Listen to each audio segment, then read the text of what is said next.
जी, good morning, सुबह बख़ैर। आपने चीज़ note किया कि हमारे यहाँ जब भी बेटियों की पैदाइश होती है तो हम अपनी बेटियों को सबसे पहले एक दुआ देते हैं कि अल्लाह पाक इसके बहुत अच्छे नसीब करना। ये जिस भी घर में जाए बहुत खुश रहे, शाद आबाद रहे। बड़ी अच्छी दुआ देनी भी चाहिए। और मैं अक्सर लोगों को सुनती हूँ कि लोग कहते हैं कि भाई जब घरों में बेटियाँ ज़्यादा हो जाए तो कहते हैं कि हमें इस चीज़ का डर नहीं है कि हमारी बेटियाँ ज़्यादा हैं, हमें डर है बेटियों के नसीब का, कि अल्लाह पाक इनके नसीब अच्छे करे, कि आगे जिन लोगों में जाए वो कदरदान लोग हों।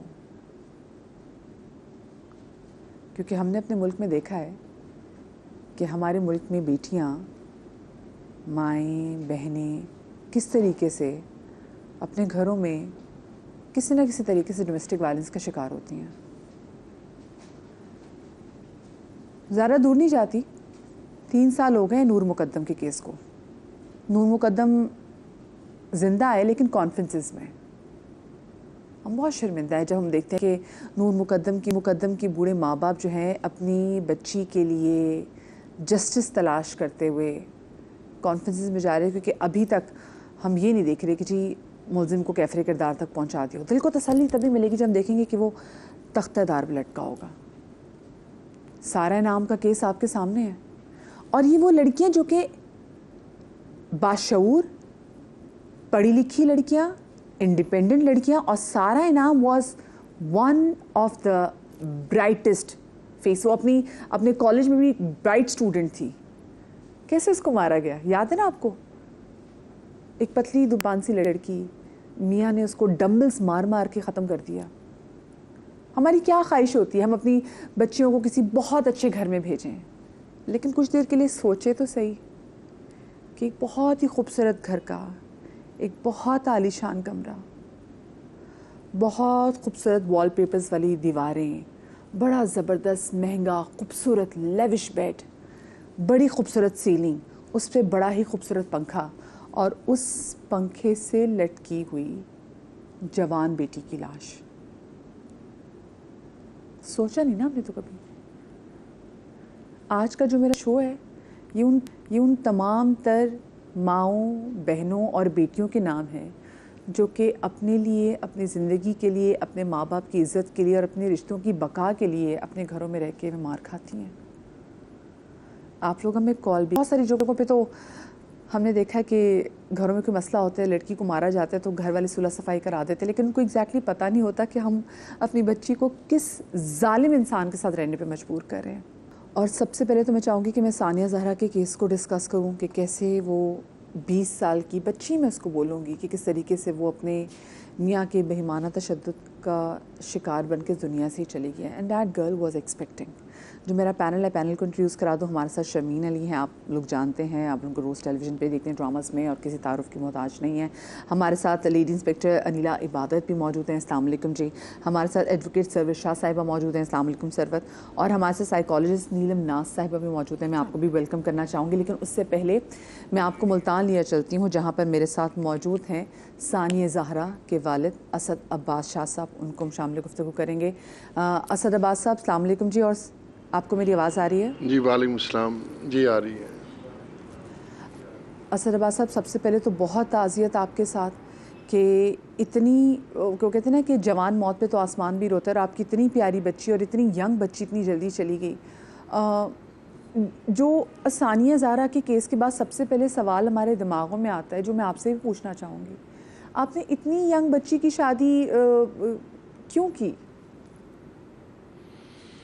जी बिल्कुल, ये सवाल बनता भी है और मेरे ऊपर सिर्फ यही एक सवाल उठ रहा है कि मैंने अपनी 16.25 साल की बेटी की शादी इतनी जल्दी कर क्यों दी। मैं आपको अर्ज़ करूं कि मैं चाहता था कि मेरा जो है ना फैमिली का, क्योंकि मैं चाहता था कि मेरी बेटी की शरई तरीके से ऐसे घर में जो बहुत अच्छे लोग हों, मजहबी हों, बड़े ताबेदार हों, उनमें ये रिश्ता ऐसे तरीके से आनन फानन मांगा गया, और इतना अदब एहतराम और इतनी मोहब्बतें आपस में थीं कि इतनी जल्दी मुझे फ़ैसला करने में मुझे बड़ी तकलीफ़ हुई कि अकेला मेरा फ़ैसला था, मेरी पूरी फैमिली में से किसी का कोई इसमें रजामंदी नहीं थी। मैंने अपनी बेटी से कहा बेटा बात यह है कि अगर मैं तुम्हारी शादी कर दूं, तो उसने कहा बाबा आपकी कोई जो हुक्म होगा वो मैं तामील करूंगी। सिर्फ यही एक मेरी गलती है, क्योंकि मैंने उसकी शादी जल्दी इसलिए की कि मैं चाहता था मैं उसके बच्चे देखूं। मैं बीमार आदमी हूं, चलो मेरे घर में कोई रौनक हो जाएगी। दूसरा, मेरे करीब तरीन ये घर में रहते हैं, वहाँ एक कोई आधा किलोमीटर दूर है, तो मैं चाहता था कि ये मेरे करीब रहेगी। और इस एक गलती की वजह से मैं आज यहाँ पहुँचा हुआ हूँ। बाकी देखें, मैं आपको अर्ज़ करूँ, मैंने अगर 16.5 साल की उम्र में शादी करनी होती तो नसीब मैं नहीं लिख सकता था, और 25 साल की उम्र में शादी करता तब भी नसीब मेरे बस में नहीं था। जैसे आपने अभी स्टार लिया ना, तो मेरा दिल फटता था कि वाकई यकीनन ये जो आपने उसके कमरे का उसका एक फ़ोकस किया ना, कि उसका फर्नीचर, उसका वॉलपेपर, उसका, ये मैंने इसलिए नहीं दिए थे कि गैर मर्द उस पर, जो मेरा दामाद है या गैर लोग हैं, वो उसको इंजॉय करेंगे। मैंने दिया था अपनी बेटी को कि मेरी बेटी वहाँ इज़्ज़त व एहतराम से रहे, खुश रहे, लग्जरी लाइफ गुजारे। और आखिर में 4-4.5 साल में उसी बेड और उसी कोच के ऊपर उसकी लटकी हुई लाश जो मैंने देखी है, ये एक बाप के लिए गिफ्ट है, जो मैं कहता हूँ कि मैंने सारी ज़िंदगी जितना अरसा वो वहाँ रही है, मैं उनके पैरों पे हाथ रखता था, उनकी ताबेदारियाँ करता था, नौकरी करता था कि मेरी बेटी बसे। और मेरी बेटी का कसूर भी यही था कि वो बसना चाहती थी, और बच्चों के बाद तो वो कोई नाम और सुनती नहीं थी, कहती है नहीं बच्चे बच्चे बच्चे बच्चे, बस ये मेरा एक वाहिद कसूर है कि मैंने उसकी अगली एज में शादी की। अभी जो आप बार बार ये बात कहते हैं ना कि गलती की, तो वो आपने गलती नहीं की। मैं अंडरस्टैंड कर सकती हूँ, आप सादात फैमिली से, और आपको ये बिल्कुल ये ख्वाहिश होगी कि हम अपनी बच्ची को जल्दी ब्याह दें ताकि मैं उसकी खुशियाँ अपनी ज़िंदगी में देख सकूँ। वो आपका हक़ है, आपकी बेटी है। लेकिन मुझे ये बताएं कि जब आपने सानिया की शादी की थी, तो उसके बाद सानिया ने आपसे कभी आके शिकायत की थी कि जो उनके हस्बैंड हैं वो उनको मारते, और साथ में आपको ये पता था कि इनकी ऑलरेडी शादी हुई भी थी पहले? मैं जो भी कहूँगा ना, मैंने जो भी स्टेटमेंट देनी है, मैंने अपनी बेटी की कब्र को सामने रख के देनी है कि मेरी कोई ऐसी गलत बात ना हो जिसमें मेरी बेटी को कब्र में तकलीफ़ हो। वल्लाह बा खुदा कि मेरी बेटी की जब मैंने शादी की, उस निकाह में उसने ख़ुद को कंवारा ज़ाहिर किया, और हमें बिल्कुल उसका इल्म नहीं था कि वो ऑलरेडी शादीशुदा है, बिल्कुल नहीं था। और फिर शादी के 3 से 4 मज़ीद उसकी माँ आपको बेहतर बताएगी कि अर्ली जो टाइम उसका गुजरा है शादी के बाद, उस दूसरे दिन से तकलीफ़ें शुरू हो गई। मोबाइल उससे ले लिया गया, उसका जेवर गाड़ी जो मैंने उसको दी वो बेच दिया गया, और कम अज़ कम मेरे ख्याल से 5 या 6 महीने यकम मुहर्रम को वो जब मेरे यहाँ आई, क्योंकि मैं मुल्तान का बहुत बड़ा अज़ादारी के हवाले से मेरा इमाम बारगाह है और बहुत बड़ा अशरा मुहर्रम पाकिस्तान का होता है। जब वो आई तो फिर मैंने, उसने पहली दफ़ा मुझे कहा कि बाबा मैं वहाँ रोज़ ज़िबा हो रही हूँ, तो मैंने उसको फिर ना जाने दिया। अच्छा, आपको मैं एक अर्ज़ करूँ, उसने एक प्रेस कॉन्फ्रेंस में कहा कि मैंने बताया था कि मैं शादीशुदा हूँ। देखें, गलतियों से गलतियाँ मैंने की हैं, उसकी शादी के मौके पे जल्दबाजी की उनके कहने पे, लेकिन अगर मेरा दामाद पहले से शादीशुदा होता तो मुझे क्या ऐसी मजबूरी थी? मेरी बेटी मुझे खा रही थी, मेरी बेटी बड़ी लग्जरी लाइफ अपने बाप के घर गुजार रही थी, और उसी केस में वो गिरफ्तार हुआ है। उसके ऊपर FIR भी उसी केस में हुई है कि जो उसने निकाह को पोशीदा रखा है और झूठ बोला उसकी पूरी फैमिली ने।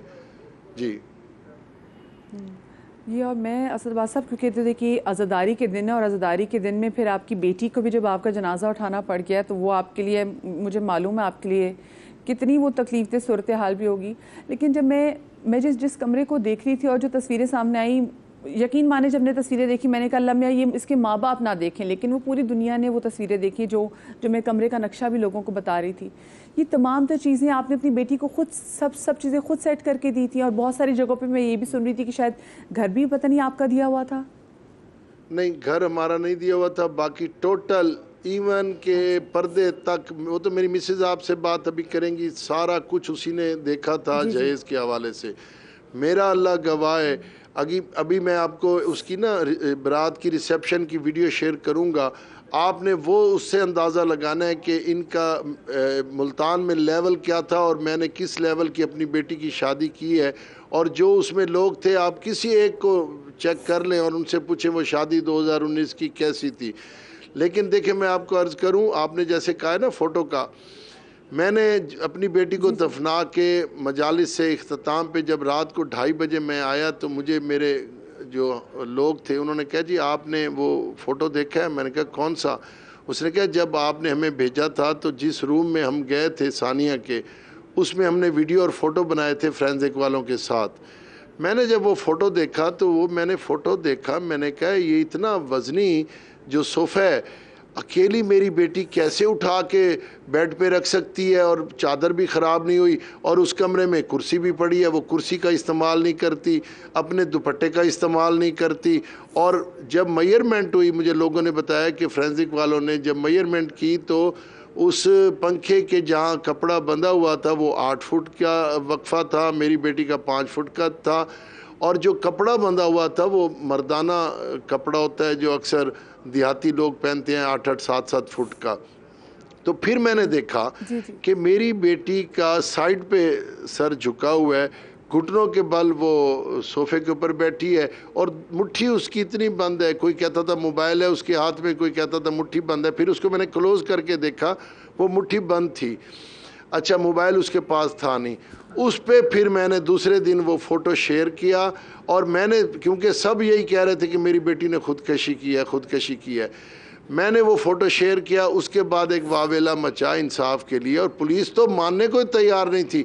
मुझे तो आज तक समझ नहीं आई, पहली जो 15 पे कॉल की मेरे दामाद ने कि 6 बजे, वो कहता है मुझे पता चला, 9 बजे मैंने पुलिस को कॉल की कि पुलिस ने जब कॉल पे वहाँ गई तो पुलिस ने वहाँ का मौका देखकर, फोरेंसिक वालों ने कोई रिपोर्ट नहीं दी मुझे भी, ना अपने डिपार्टमेंट को, कि वहाँ की सिचुएशन क्या थी। मुझे जो फर्स्ट कॉल आई 9 बजे SHO न्यू मुल्तान की, मुझे कहता है शाह साहब आप फ़लाँ जगह आ जाएं, आपकी बेटी ने सुसाइड कर ली है।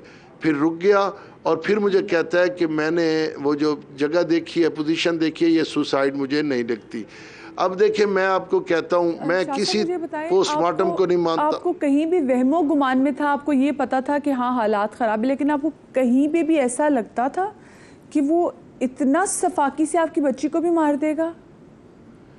तशद्दुद तो बहुत ज़्यादा हो रहा था। मेरी लास्ट मुलाकात 15 शाबान को बेटी के साथ हुई, जब वो इमाम बारगाह में मैं नफल पढ़ रहा था तो वो मिली, और उस रात वो बड़ा रोई, बड़ा रोई, बड़ा रोई।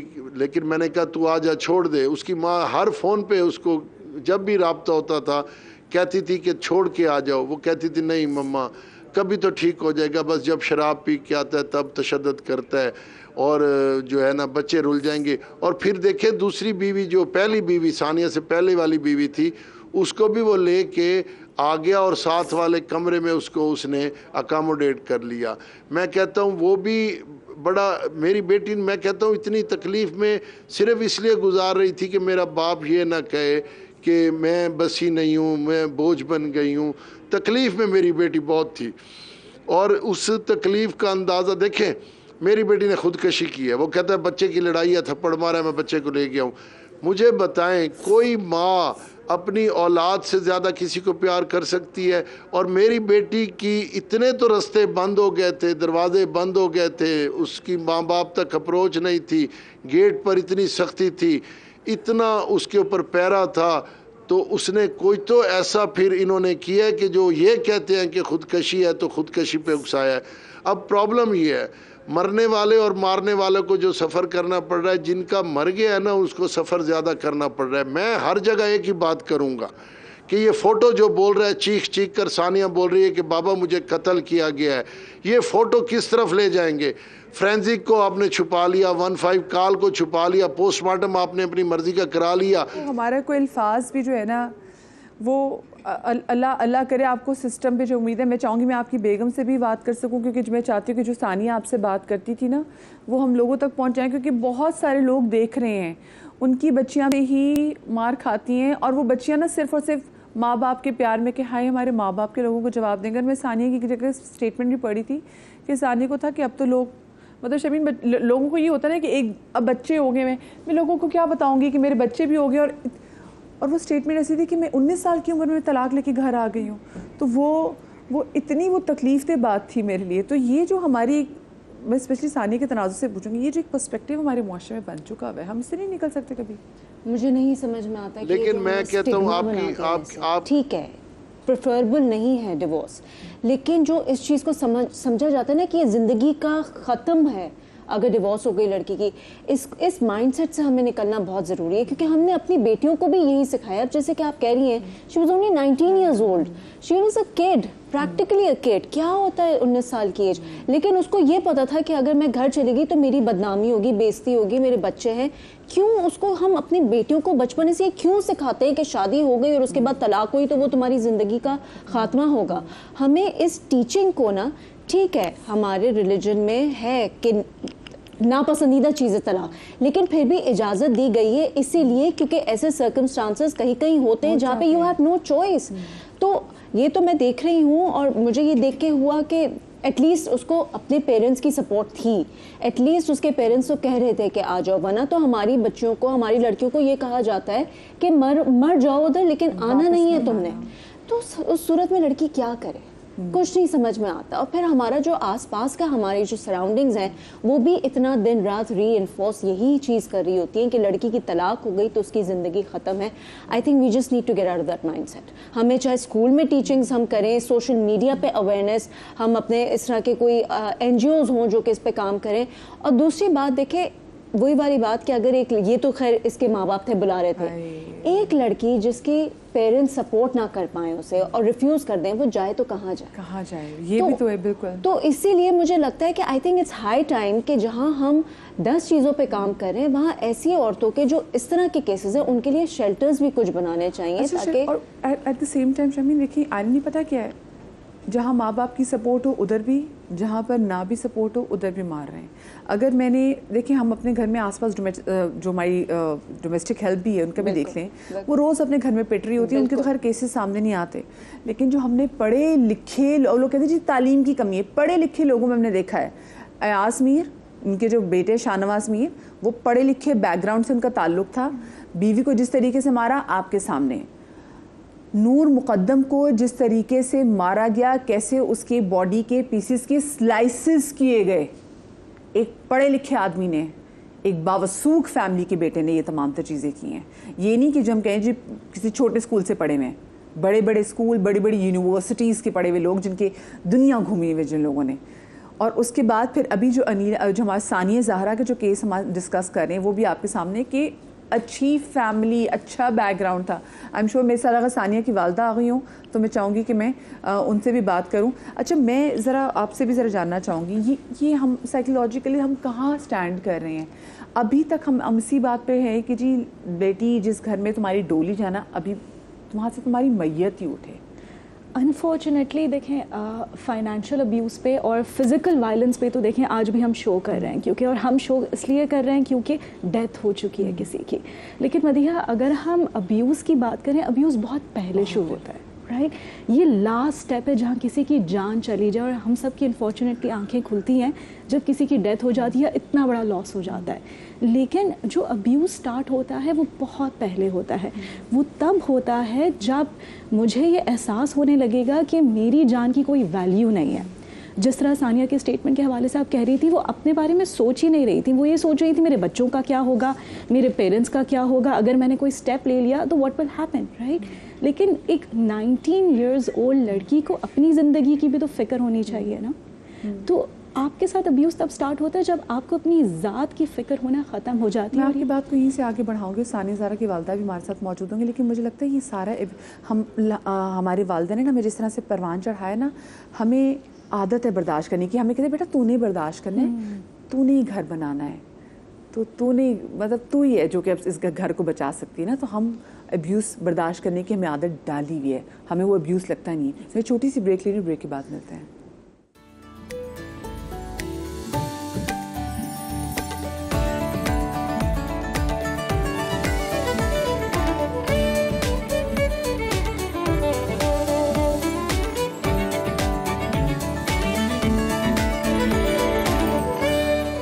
बाद आपको एक बार फिर से खुश आमदीद कहते हैं। और ब्रेक में मैं ज्वाइन किया हमारे क्राइम रिपोर्टर नवीद कमाल साहब ने भी, और उनसे भी हम ज़रा अस्सलाम वालेकुम नवीद, और हम इनसे भी जानेंगे जो क्राइम रिपोर्ट में डोमेस्टिक अब्यूज़ के जो केसेस हैं वो कितने होते हैं। लेकिन उससे पहले सानिया ज़हरा की जो वालदा हैं हिना ज़हरा, वो मेरे साथ मौजूद है मुल्तान से। मैं ज़रा उनसे भी जानने और बात करने की कोशिश करूँगी।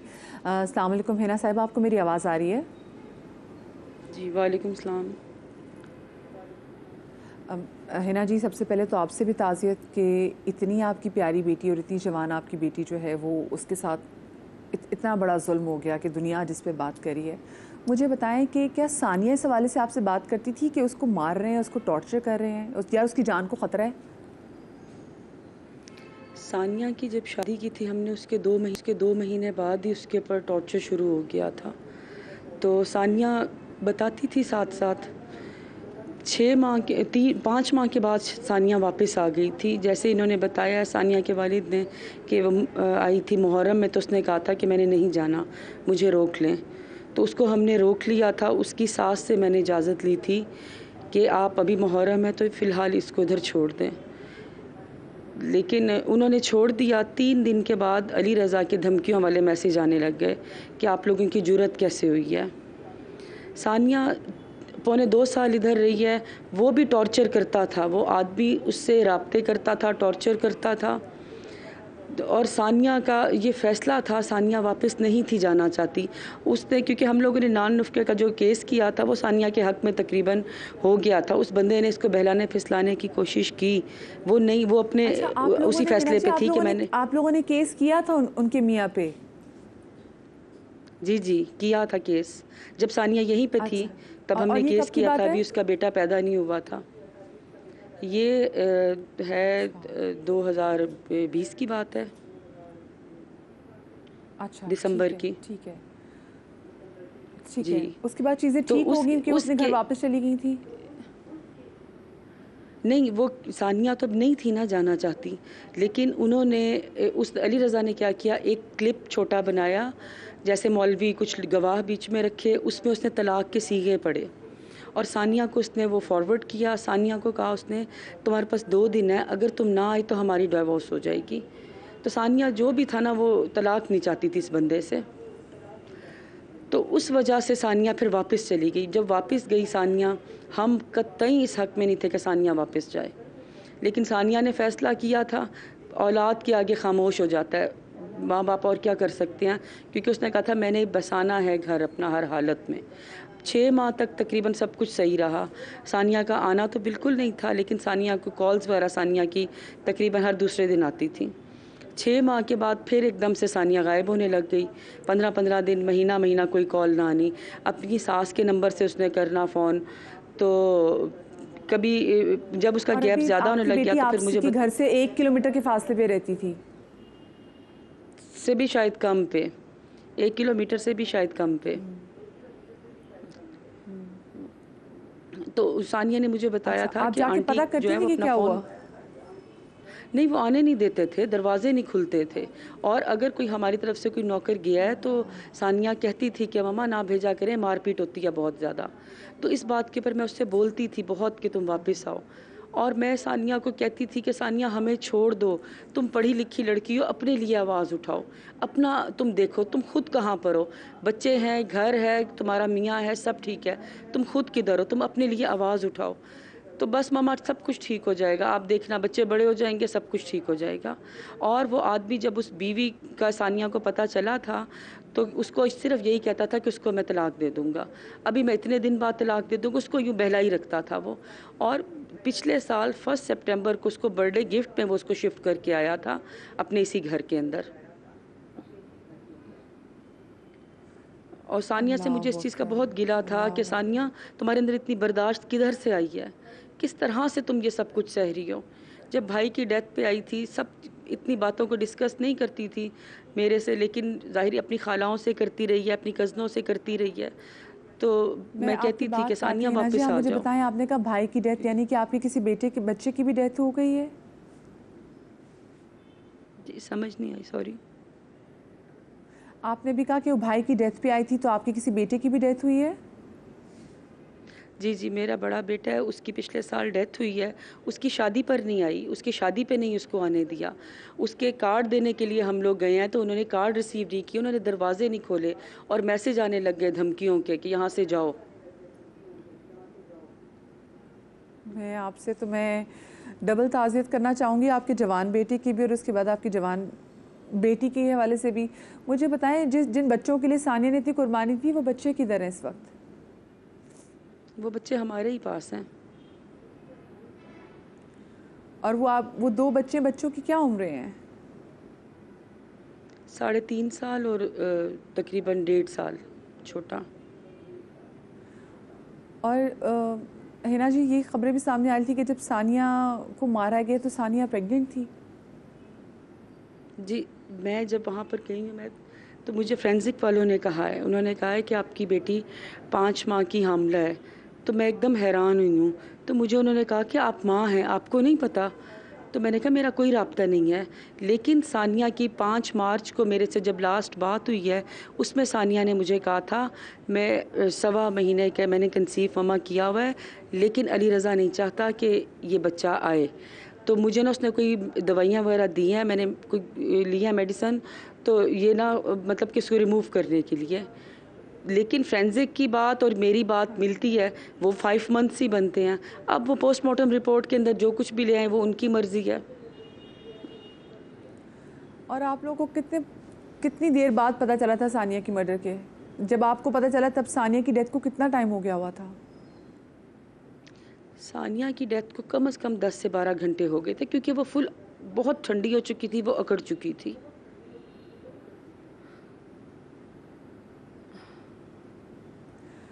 आपसे बहुत बहुत ताज़ियत। और एक जवान बेटा भी आप खो बैठी हैं और इतनी बर्बरियत में आपकी बेटी भी चली गई, तो अल्लाह पाक आपको बहुत सब्र दे। आप चाहती क्या है कि डिमांड क्या है हुकूमत से आपकी? या आपको उम्मीद है कि आपको जस्टिस मिल जाएगा, आपकी बेटी को जस्टिस मिल जाएगा? हम लोग जहाँ जहाँ जिस दर पे भी जा सकते हैं हम जाएंगे। सानिया के लिए हम इंसाफ मांगेंगे।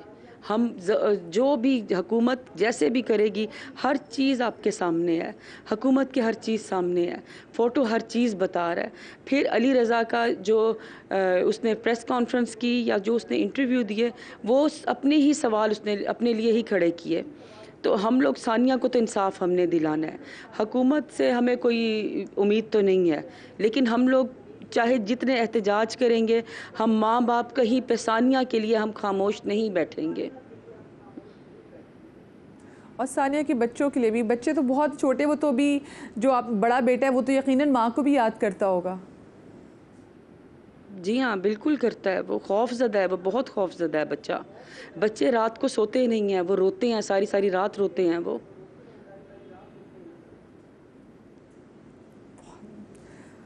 अली रज़ा ने उस दिन सिर्फ इन बच्चों की माँ का नहीं मर्डर किया, अली रज़ा ने उस रात इन बच्चों के बाप का भी कत्ल किया। अल्लाह आपको इंसाफ दे जी। फिना ज़हरा साहिबा, बहुत शुक्रिया आपका। और हमारा प्लेटफॉर्म आपके लिए हाजिर है, हम आपके लिए हाजिर हैं और हम भी आपके साथ सानिया के इंसाफ के लिए आपके साथ खड़े। अल्लाह सानिया ज़हरा को इतना प्यारा जो ज़हरा के सदक़े में ही अल्लाह पाक उनको ज़रूर जो है इंसाफ ज़रूर दे। मैं अनिला जी आपके पास भी आऊँगी, मैं आपसे बात भी करूँगी, लेकिन मैं नवीद साहब आपसे पूछना चाहूँगी, ये हमारे जो डोमेस्टिक वायलेंस के जो केसेस हैं, ये किस हद तक रिपोर्ट होते हैं? वैसे इनके रिपोर्ट होने का रेशो बहुत कम है। अगर देखा जाए तो डोमेस्टिक वायलेंस की कई इकसाम है। उसमें जो घरेलू तशद्दुद में मार कुटाई आती है, कमरे में बंद कर देना, खाना ना देना या किसी भी तरीके से हरासा करना उसमें आता है। और तमाम की शिक्स मौजूद हैं। ताज़ीरात पाकिस्तान का उस पर नफाज होता है 332, 333, 335 और 336। इसमें जो सज़ा है वो 3 माह से लेकर 25 साल तक है। 25 साल तक ऐसे अगर कातलाना हमला होता है तो 25 साल तक की सज़ा घरेलू तशद्दुद पे हो सकती है। अच्छा, लोग जाते हैं में रिपोर्ट करने, क्योंकि हमारे यहाँ तो हमने देखा है कि जब कभी लड़ाई होती है और अगर खातून पुलिस को बड़ी मुश्किल से छुप के पुलिस को बुलवा भी ले तो जब पुलिस आती है तो उल्टा पुलिस ये कहती है कि भी घर में मुकमुका कर लिया जाए। ये लोगों के साथ होता है, लोग बताते हैं। बिल्कुल ऐसा ही तो है। वो जिसने बड़ी मुश्किल से अपनी जान बचा के कॉल की होती है, वो फिर कोट खा के मारी जाती है। इसमें जो है ना अवेयरनेस की ज़रूरत है कंप्लेन करने वाले को भी। इसमें जो है ना अब child protection, women and child protection जो है स्टेशन मरकज़ बनाए गए हैं। सिंध में 40 मरकज़ काम कर रहे हैं, कराची में 2 मरकज़ हैं। अब पुलिस की ये जिम्मेदारी है कि अगर कोई 15 करता है तो पुलिस को ये चाहिए कि उस मुतल्लिका जो ब्यूरो है, जो मुतल्लिका स्टेशन है, जो इसका मरकज़ है, वहाँ के जो वुमेन पुलिस स्टेशन पे जो ख़वातीन एहलकार हैं उनको बुलाया जाए और ये तमाम केस उनके हवाले किया जाए लिखत पढ़त करके। देखिए पुलिस घबराती ना कि मर्दों से बात करते हुए, मेल पुलिस ऑफिसर से लोग बात करते हुए डरती हैं कि पता नहीं क्या सवाल पूछेंगे। लेकिन पुलिस, चूँकि पुलिस के पास काम का लोड भी ज़्यादा है और एक थाने के ऊपर वैसे ही इतने सारे मसाइल होते हैं और थाना कल्चर भी ऐसा है कि हमारे लोग भी थाने जाने से घबराते हैं। तो पुलिस भी जो अपना किरदार है वो अदा नहीं करती और कोई अगर जाता है तो ड्यूटी अफसर ही उनको ये कहता है कि मुकमका करें, घर का मामला है और क्या हुआ अगर मारा है तो आपका शोर है। हालांकि जब ताज़ीरात पाकिस्तान में मारना जुर्म है और एक जुर्म है और आप एक जुर्म को नज़रअंदाज कर रहे हैं तो आप उस जुर्म का साथ दे रहे हैं। आपको चाहिए कि उस ब्यूरो को, उस स्टेशन को, जैसे सदर थाने के बराबर में है एक और लियाकताबाद थाने के करीब है, उसको आप आगाह करें, भले वो 1 घंटे से 2 घंटे में आएँ और आकर ये केस वही देखें और इसका कोई सलूशन अगर निकलता है तो वही निकालें। इसमें सिर्फ ऐसा नहीं है कि एफआईआर होगी। इस एक्ट की शिक है कि शिक नंबर 7 कहती है कि अगर शोहर बीवी को मारता है और भले शोहर की मलकियत घर है तो पुलिस उसको रोक सकती है घर में आने से। पुलिस उसको पाबंद कर सकती है शिक नंबर 7 के तहत कि जब तक सिचुएशन नॉर्मल ना हो जाए और जब तक हालात नॉर्मल ना हो जाए शोहर घर पे दाखिल नहीं हो सकता। ये जो शिक नंबर 7 कहती है। शिक नंबर 4 कहती है कि पुलिस उसको जो है बिठा सकती है अपने पास कुछ घंटों के लिए, 6 घंटों के लिए, 8 घंटों के लिए, जब तक वो नॉर्मल नहीं हो जाता और जब तक वो समझता नहीं है उसको जो है। बट आपको ये नहीं पता ना वो जिस घंटे में हम समझ जाए कि वो नॉर्मल और उसके दिमाग में क्या चल रहा है कि मैंने वापस जाके बदला कैसे लेना, किसने तो मुझे लोगों के सामने तमाशा बना दिया है, इसको बाउंड डाउन किया जाता है ना इस चीज़ के लिए। तो मुझे बताएं आपके पास जब कॉल आती है then how do you respond, आप कैसे रिस्पॉन्ड करते हैं? जैसे हमने तो यूजुअली बहुत सारे ऐसे लोगों को देखा जो पुलिस आती है तो पुलिस मुकमुका कराने की कोशिश करती है। हमारे पास इस तरह से मुमन जो 15 पे ख़वातीन जो कंप्लेन करती हैं वो थाने आती हैं तो फिर उनके हस्बैंड को भी बुलवाया जाता है और उस चीज़ के लिए उनको पाबंद किया जाता है कि जी आपने फ्यूचर में इनके साथ इस तरह से नहीं करना है। उसकी आप श्योरिटी कैसे लेते हैं कि फ्यूचर में ऐसा नहीं बाउंड डाउन करते हैं, उनसे लिखत में लेते हैं हम लोग, तहरीरी तौर पे गवाह होते हैं, मुअज़्ज़िज़ लोग, मोहल्ले के उनके ख़ानदान के बड़े लोग होते हैं, उनको बुलवाया जाता है और उनकी मौजूदगी में जो है उनसे तहरीर ली जाती है। लेकिन आपको ये नहीं लगता कि ऐसी तमाम से सिचुएशन में औरत और वल्नरेबल हो जाती है, उसको प्रोटेक्शन देने की ज़रूरत होती है? क्योंकि वेस्ट में तो होता है कि आप ले जाते हैं औरतों को, क्योंकि आपको ये डर होता है कि कहीं ऐसा ना हो कि इसको और तशद्दुद का निशाना बनाएं। बिल्कुल वो इस तरह फील करती है, लेकिन ये कि हम उसका फॉलो अप लेते रहते हैं, उसको फ़ोन करके उससे पूछते हैं कि जी आपके साथ विजिट करते हैं उसको, विजिट भी करते हैं या फिर हम किसी को भेज के सर्कमस्टांसेस में उसको भेज के किसी को थाने से भेज के किसी लेडी कांस्टेबल को हम मालूमात ले लेते हैं कि जी अब क्या हालात हैं, अब कोई कंप्लेन तो नहीं है दोबारा, अगर कोई मसला होता है तो हम उसको दोबारा बुलवा लेते हैं। सही। ये जो शिक नंबर 7 के वाले से ये बात कर रहे हैं, ये आप इसको प्रैक्टिस होते हुए भी देखती हैं? जी देखिए, ये सारी चीज़ें प्रैक्टिस होती हैं, लेकिन जब रिपोर्टिंग ही कम होगी तो ज़ाहिर है इनकी एप्लीकेशन नहीं होगी। लॉज बनते लोगों को सज़ा देने के लिए, जब उन्होंने कोई क्राइम किया तो उसकी सज़ा हो। तो हमें ना लीगल एस्पेक्ट को थोड़ा सा सोशल लीगल एस्पेक्ट की तरह देखना है कि हमें सिर्फ और सिर्फ ये नहीं करना कि एक बंदा किसी को मार दे तो अब उसको सज़ा देनी है। We have to look at ये सारी जो हमें डेटा मिलता है, इससे हमें ये देखना है कि हम इसको प्रिवेंट कैसे कर सकते हैं। हम ये नहीं चाहते कि आगे बेटियाँ बहनें पिटती रहें बिल्कुल और वो इस हद तक पहुँच जाएँ कि उनका उसके बाद उनकी डेथ हो जाए या इस तरह से उनको मार के और फिर उसको एक ड्रामा बना दिया जाए। तो इसमें ज़ाहिर है बहुत सारे एविडेंस और सारी चीज़ें भी मैनिपुलेट हो जाती हैं। उसके बाद इस पे सज़ा नहीं हो पाती, जो कि कानून का मकसद है। तो अगर मकसद ही पूरा नहीं होगा तो कानून का क्या फ़ायदा? लड़कियां बैकआउट क्यों कर जाती हैं? देखिए बहुत सारी चीज़ ये इसको मैं एक साइकोलॉजिकल पर्सपेक्टिव से भी देखना चाहूँगी कि जब जो भी लॉज होते हैं ना वो इंसानों के लिए बनते हैं। इंसान की एक साइकोलॉजी है जो यूनिवर्सल साइकोलॉजी है। ऐसा नहीं है कि पाकिस्तान में अलग किस्म के लोग होते हैं या वेस्ट में कोई अलग किस्म के लोग होते हैं। They all are the same, सिर्फ कल्चरल कॉन्टेक्स्ट डिफरेंट होता है।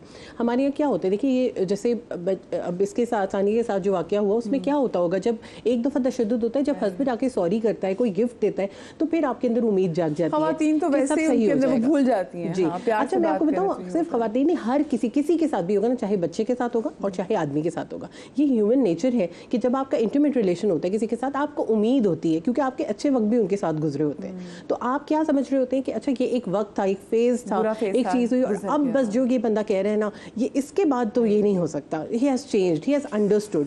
तो जो ये होता है ना, जब हम जाते हैं या इनके पास कोई कंप्लेन आती है और ये बुला लेते हैं, आप देखिए कुछ लोगों के लिए ना this is the rock bottom, कि घर के अंदर वो जो कर रहे हैं वो किसी को नहीं पता था, लेकिन पुलिस में बुला लिया गया, लोगों को पता चल गया, अब तो मैं नज़रों में आ गया, the spotlight is on me. तो उस टाइम पे कुछ लोगों के लिए रॉक बॉटम यही होता है, और वो उस पर सही हो जाते हैं, क्यों जो लॉ का प्रिवेंटिव एलिमेंट है ना, कि हमें प्रिवेंट करना है, हम नहीं चाहते कि दोबारा वो हाथ उठाए, तो हो सकता है कि उसके लिए रॉक बॉटम वही हो और उसके बाद वो करेक्शन की तरफ आए। अच्छा नवीद कमाल साहब, मुझे बताएं कि जो हमारे डोमेस्टिक वायलेंस के जो केसेस होते हैं, उसमें अगर मैं कराची की सिर्फ बात करूं, तो कितने ऐसे केसेस हैं जिसमें लड़कियों को मार दिया गया, और उनमें से कितने ऐसे केसेस हैं जिनको इंसाफ भी मिला है?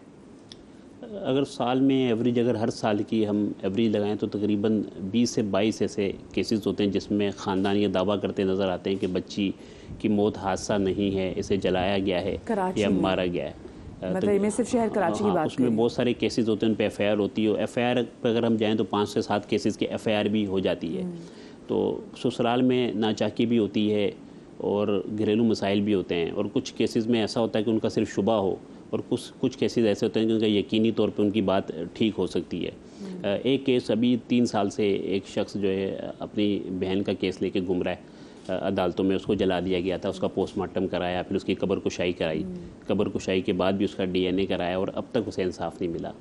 तो इसमें जो है, जो हमारा जो सिस्टम है, क्रिमिनल जस्टिस सिस्टम, वो भी तो फेल होता दिखाई दे रहा है। वो भी इसलिए फेल होता दिखाई दे रहा है कि हम जो है इन केसेस को भेज दिया जाता है फैमिली कोर्ट, और फैमिली कोर्ट के अंदर केसेस की शरह इतनी ज़्यादा है कि हमारे यहाँ फैमिली कोर्ट जाने का मकसद सिर्फ एक समझा जाता है, या तो जो खर्चात हैं वो लिए जाएँ, या फिर तलाक ली जाए या खुला ली जाए।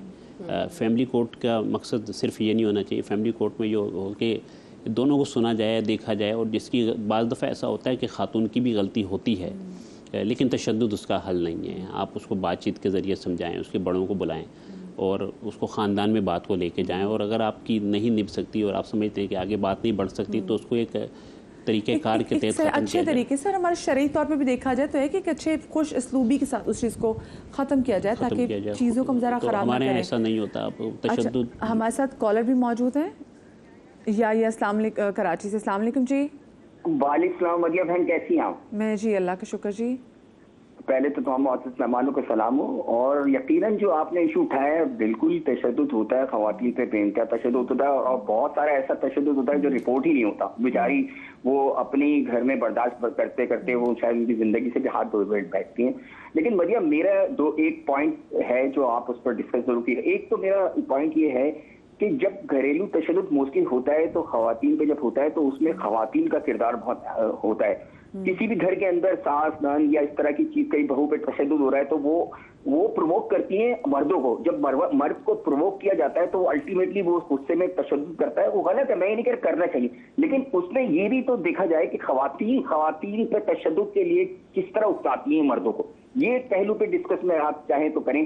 दूसरी बात ये कहते हैं, एक हम तो डिस्कस यही कर रहे हैं ना मर्द औरतों के तशद्दुद, लेकिन एक पहलू ये भी है, यहाँ आजकल ऐसा भी होता है, इर्द गिर्द मैंने देखा भी है कि मर्दों पे भी तशद्दुद होने लगा है। वो किस एंगल पे होता है, या लड़की कोई अपनी माली पोजीशन मुस्तहकम होने की वजह से करती है या किसी और वजह से करती है, लेकिन मर्द तो बेचारा जाके ये भी नहीं बता सकता कि मुझे थप्पड़ पड़ा है, वो उसकी बेइज्जती फील करता है। तो ये भी एक पहलू है, तशद्दुद किसी सूरत में भी हो, चाहे मर्द पे हो, औरत पे हो, बच्चे भी हो, ये गलत है। लेकिन दो पहलू है, एक तो एक अखलाकियात का पहलू, अखलाकियात भी हमारे अंदर खत्म होती है। दूसरे कानूनी पहलू ये है कि अगर आप उसको लेके चलते हैं और कोई औरत जाती है, वो अनकंफर्टेबल होती है आज भी किसी को इस रिपोर्ट करने के लिए, तो इसको आसान तरीन बनाने के लिए हमें क्या करना चाहिए, ये मेरा सवाल। सही, ठीक है, बहुत शुक्रिया जी आपकी कॉल का। अच्छा, मैं अगर हमने ड्रामास के वाले से बात की, क्योंकि हमारे ड्रामा से बड़े अवेयरनेस के टॉपिक्स जो है ना ऐसे लेकर आते हैं, लेकिन शमीन आपने नहीं नोट किया कि हमारे ड्रामास भी कहीं ना कहीं हमारी लड़कियों की यही तरबियत करें और हमारे माइंडसेट में यही बात बिठा रहे हैं कि वो लड़की जो रो रही है, जो जुल्म सह रही है, वो अच्छी औरत है। वो लड़की जो कि अपने हक के लिए आवाज़ उठाने के लिए खड़ी हो जाए, वो बोल्ड औरत है, वो आवारा औरत है। आपको लगता है कि हमारे ड्रामास भी ऐसी नर्चरिंग करें, तरबियत करें? एब्सोल्युटली। और मुझे लगता है कि विद टाइम हम आगे चलने के बजाय, आगे जाने के बजाय और पीछे जा रहे हैं। I mean if you look at 20 years ago जो हमारे ड्रामे होते थे, उसमें औरत को बहुत प्रोग्रेसिव दिखाया जाता था कि वो काम भी कर रही है, वो घर भी चला रही है और वो एक अच्छी औरत है। अब जैसे कि आपने कहा कि अगर नेगेटिव दिखाना है लड़की को, तो उसको जॉब करना दिखाओ कि वो जॉब करती है घर से बाहर निकाल के, क्योंकि जो घर में बैठ के रो रही है और सास और नंद के जुल्म सह रही है, सिर्फ एक वही अच्छी लड़की है और एक सिर्फ उसे ही अपना घर चलाना आता है और सिर्फ एक वही इस काबिल है कि वो घर अपना चला सके। तो हम ये कंडीशनिंग कर रहे हैं अपनी औरतों की, और हमारी मासेस ये चीज़ देख के, क्योंकि वो इस चीज़ से गुजर रही हैं, तो उनको मुझे लगता है कि सहारा होता है ये देख के कि चलो I am not the only one. हर जगह ये हो रहा है, जब ये टीवी पे भी दिखाया जा रहा है तो चलो इट्स ओके, अगर मुझ पर ये हो रहा है तो बाकी भी 10,000। I think it's high time कि हम अपने ड्रामों में भी ये इस बात को एम्फसाइज करें कि नहीं, घर से निकल के काम करना इज़ नॉट रॉन्ग। हर औरत को एक, देखिए जहाँ मुझे लगता है कि बहुत हद तक अब्यूज़ वहाँ पे भी होता है जहाँ औरत फाइनेंशियली स्टेबल होती है, डिपेंडेंट होती है अपने हस्बैंड पे। तो वो ससुराल वाले सास नंद शौहर मिलके उस औरत को वाकई बहुत ज़्यादा, मैं ये नहीं कह रही हर केस में होता है, बहुत से अच्छे ख़ानदानों में जो होम मेकर्स होती हैं, सिर्फ अपने घर पे होती हैं, उनको बहुत अच्छी तरीके से भी ट्रीट किया जाता है। लेकिन जहाँ आई फील फाइनेंशियली इंडिपेंडेंट होना औरत, वहाँ उसको एक प्लेटफॉर्म मिल जाता है। एक टर्म है फाइनेंशियली अब्यूज़ करना, तो ये भी इसमें आ जाता है। मैं मुझे ब्रेक लेनी, नवीद साहब आपको बहुत शुक्रिया, लेकिन मैं ब्रेक से वापस आऊंगी। आप लोग देखते रहिएगा। स्पेसिफिकली मैं चाहती हूँ लड़का और लड़की दोनों देखें और वो आइडेंटिफाई करना सीखे कि जी ठीक है, फिजिकल अब्यूज़ तो नज़र आ जाता है, इमोशनल अब्यूज़ क्या होता है। मैं सवाल से बात करूँगी कि छोटी सी ब्रेक के बाद कहीं मजा आइएगा।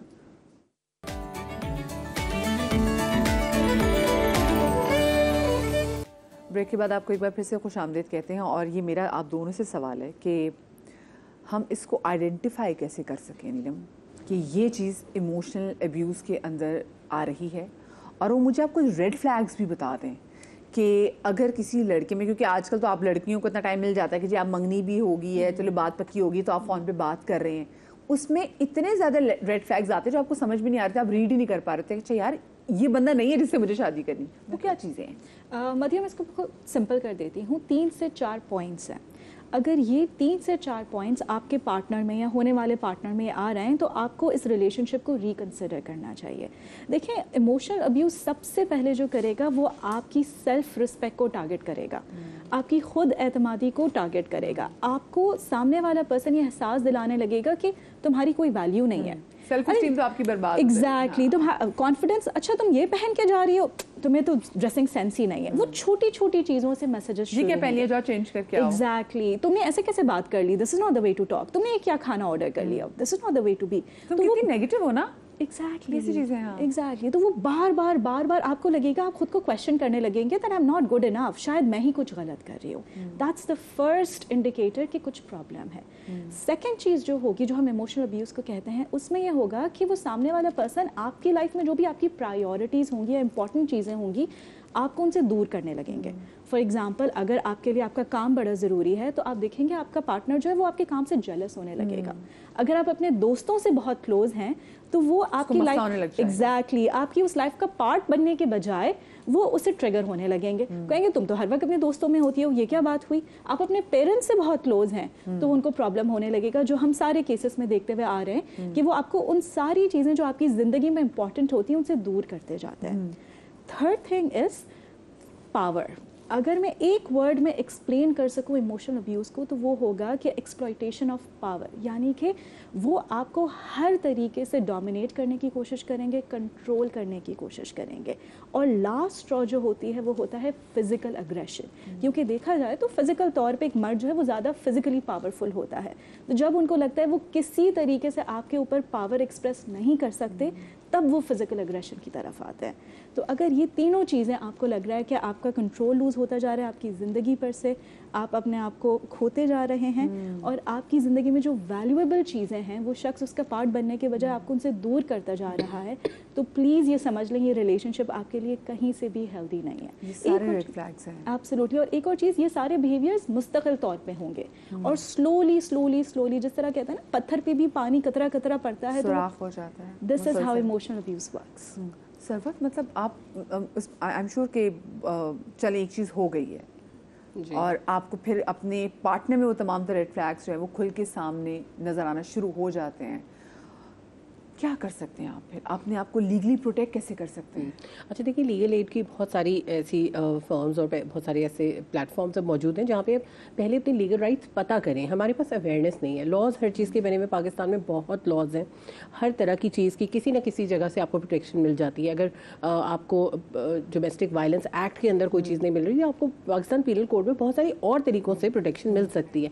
बट वो बात यही होती है कि वो जब क्राइम हो जाता है उसके बाद वो सब चीज़ें हाईलाइट होती हैं और उनको यूज़ किया जाता है। तो ये जो प्रिवेंशन की हम बात करें कि पहले आपने ये देख लिया, अब ना आपको अपने निकाहनामे के बारे में क्या पता है। जब आप किसी से शादी करने जा रहे हैं, आप इतने एक्साइटेड हैं कि आप किसी भी चीज़ पे साइन कर देंगे, आप अपने राइट्स भी नहीं पता करेंगे। तो अगर आपको ऐसा लगता है कि कोई भी ऐसी चीज़ है कि यू लव द पर्सन और you really want to marry the person, लेकिन आप थोड़ा सा रिस्क लेना चाहते हैं कुछ चीज़ें देखने के बावजूद, but why don't you protect yourself in the निकाहनामा कि if it doesn't work out, ये क्यों हमारे अंदर यहीं से शुरू होता है। लेकिन उसमें मसला होता है कि आपके कि जैसे कुछ शिक्के तो हमारे ऐसे काट दी जाती है ना, शिक्का में 16वां फौरन काट दी जाती है। औरत को तलाक का हक है, जो तलाक की तफवीज़ है। सबसे पहले तो वायलेंस वही आपने उसके साथ कर दिया, देखा जाए वो अब्यूज तो सबसे बड़ा वही है। तो वहाँ पे सबसे पहले अगर हम ये चीज़ मांगे तो you know if somebody resists कि आप नहीं, मैं नहीं दूंगा ये राइट, तो सबसे पहला एक रेड फ्लैग। और वो पावर ले रहा है ना आपसे, आपका जो राइट है वो आपसे ले रहा है। और लड़कियों को तो वो बात करने की इजाजत भी नहीं मिलती, जो तंसीख ने कहा, जो सिगा है कि आप वो तो फौरन ही जो मौलवी साहब है ना, सबसे पहले वो काटा उसी पे लगा देते हैं, वो पूछते भी नहीं है उससे। मैं बताऊं,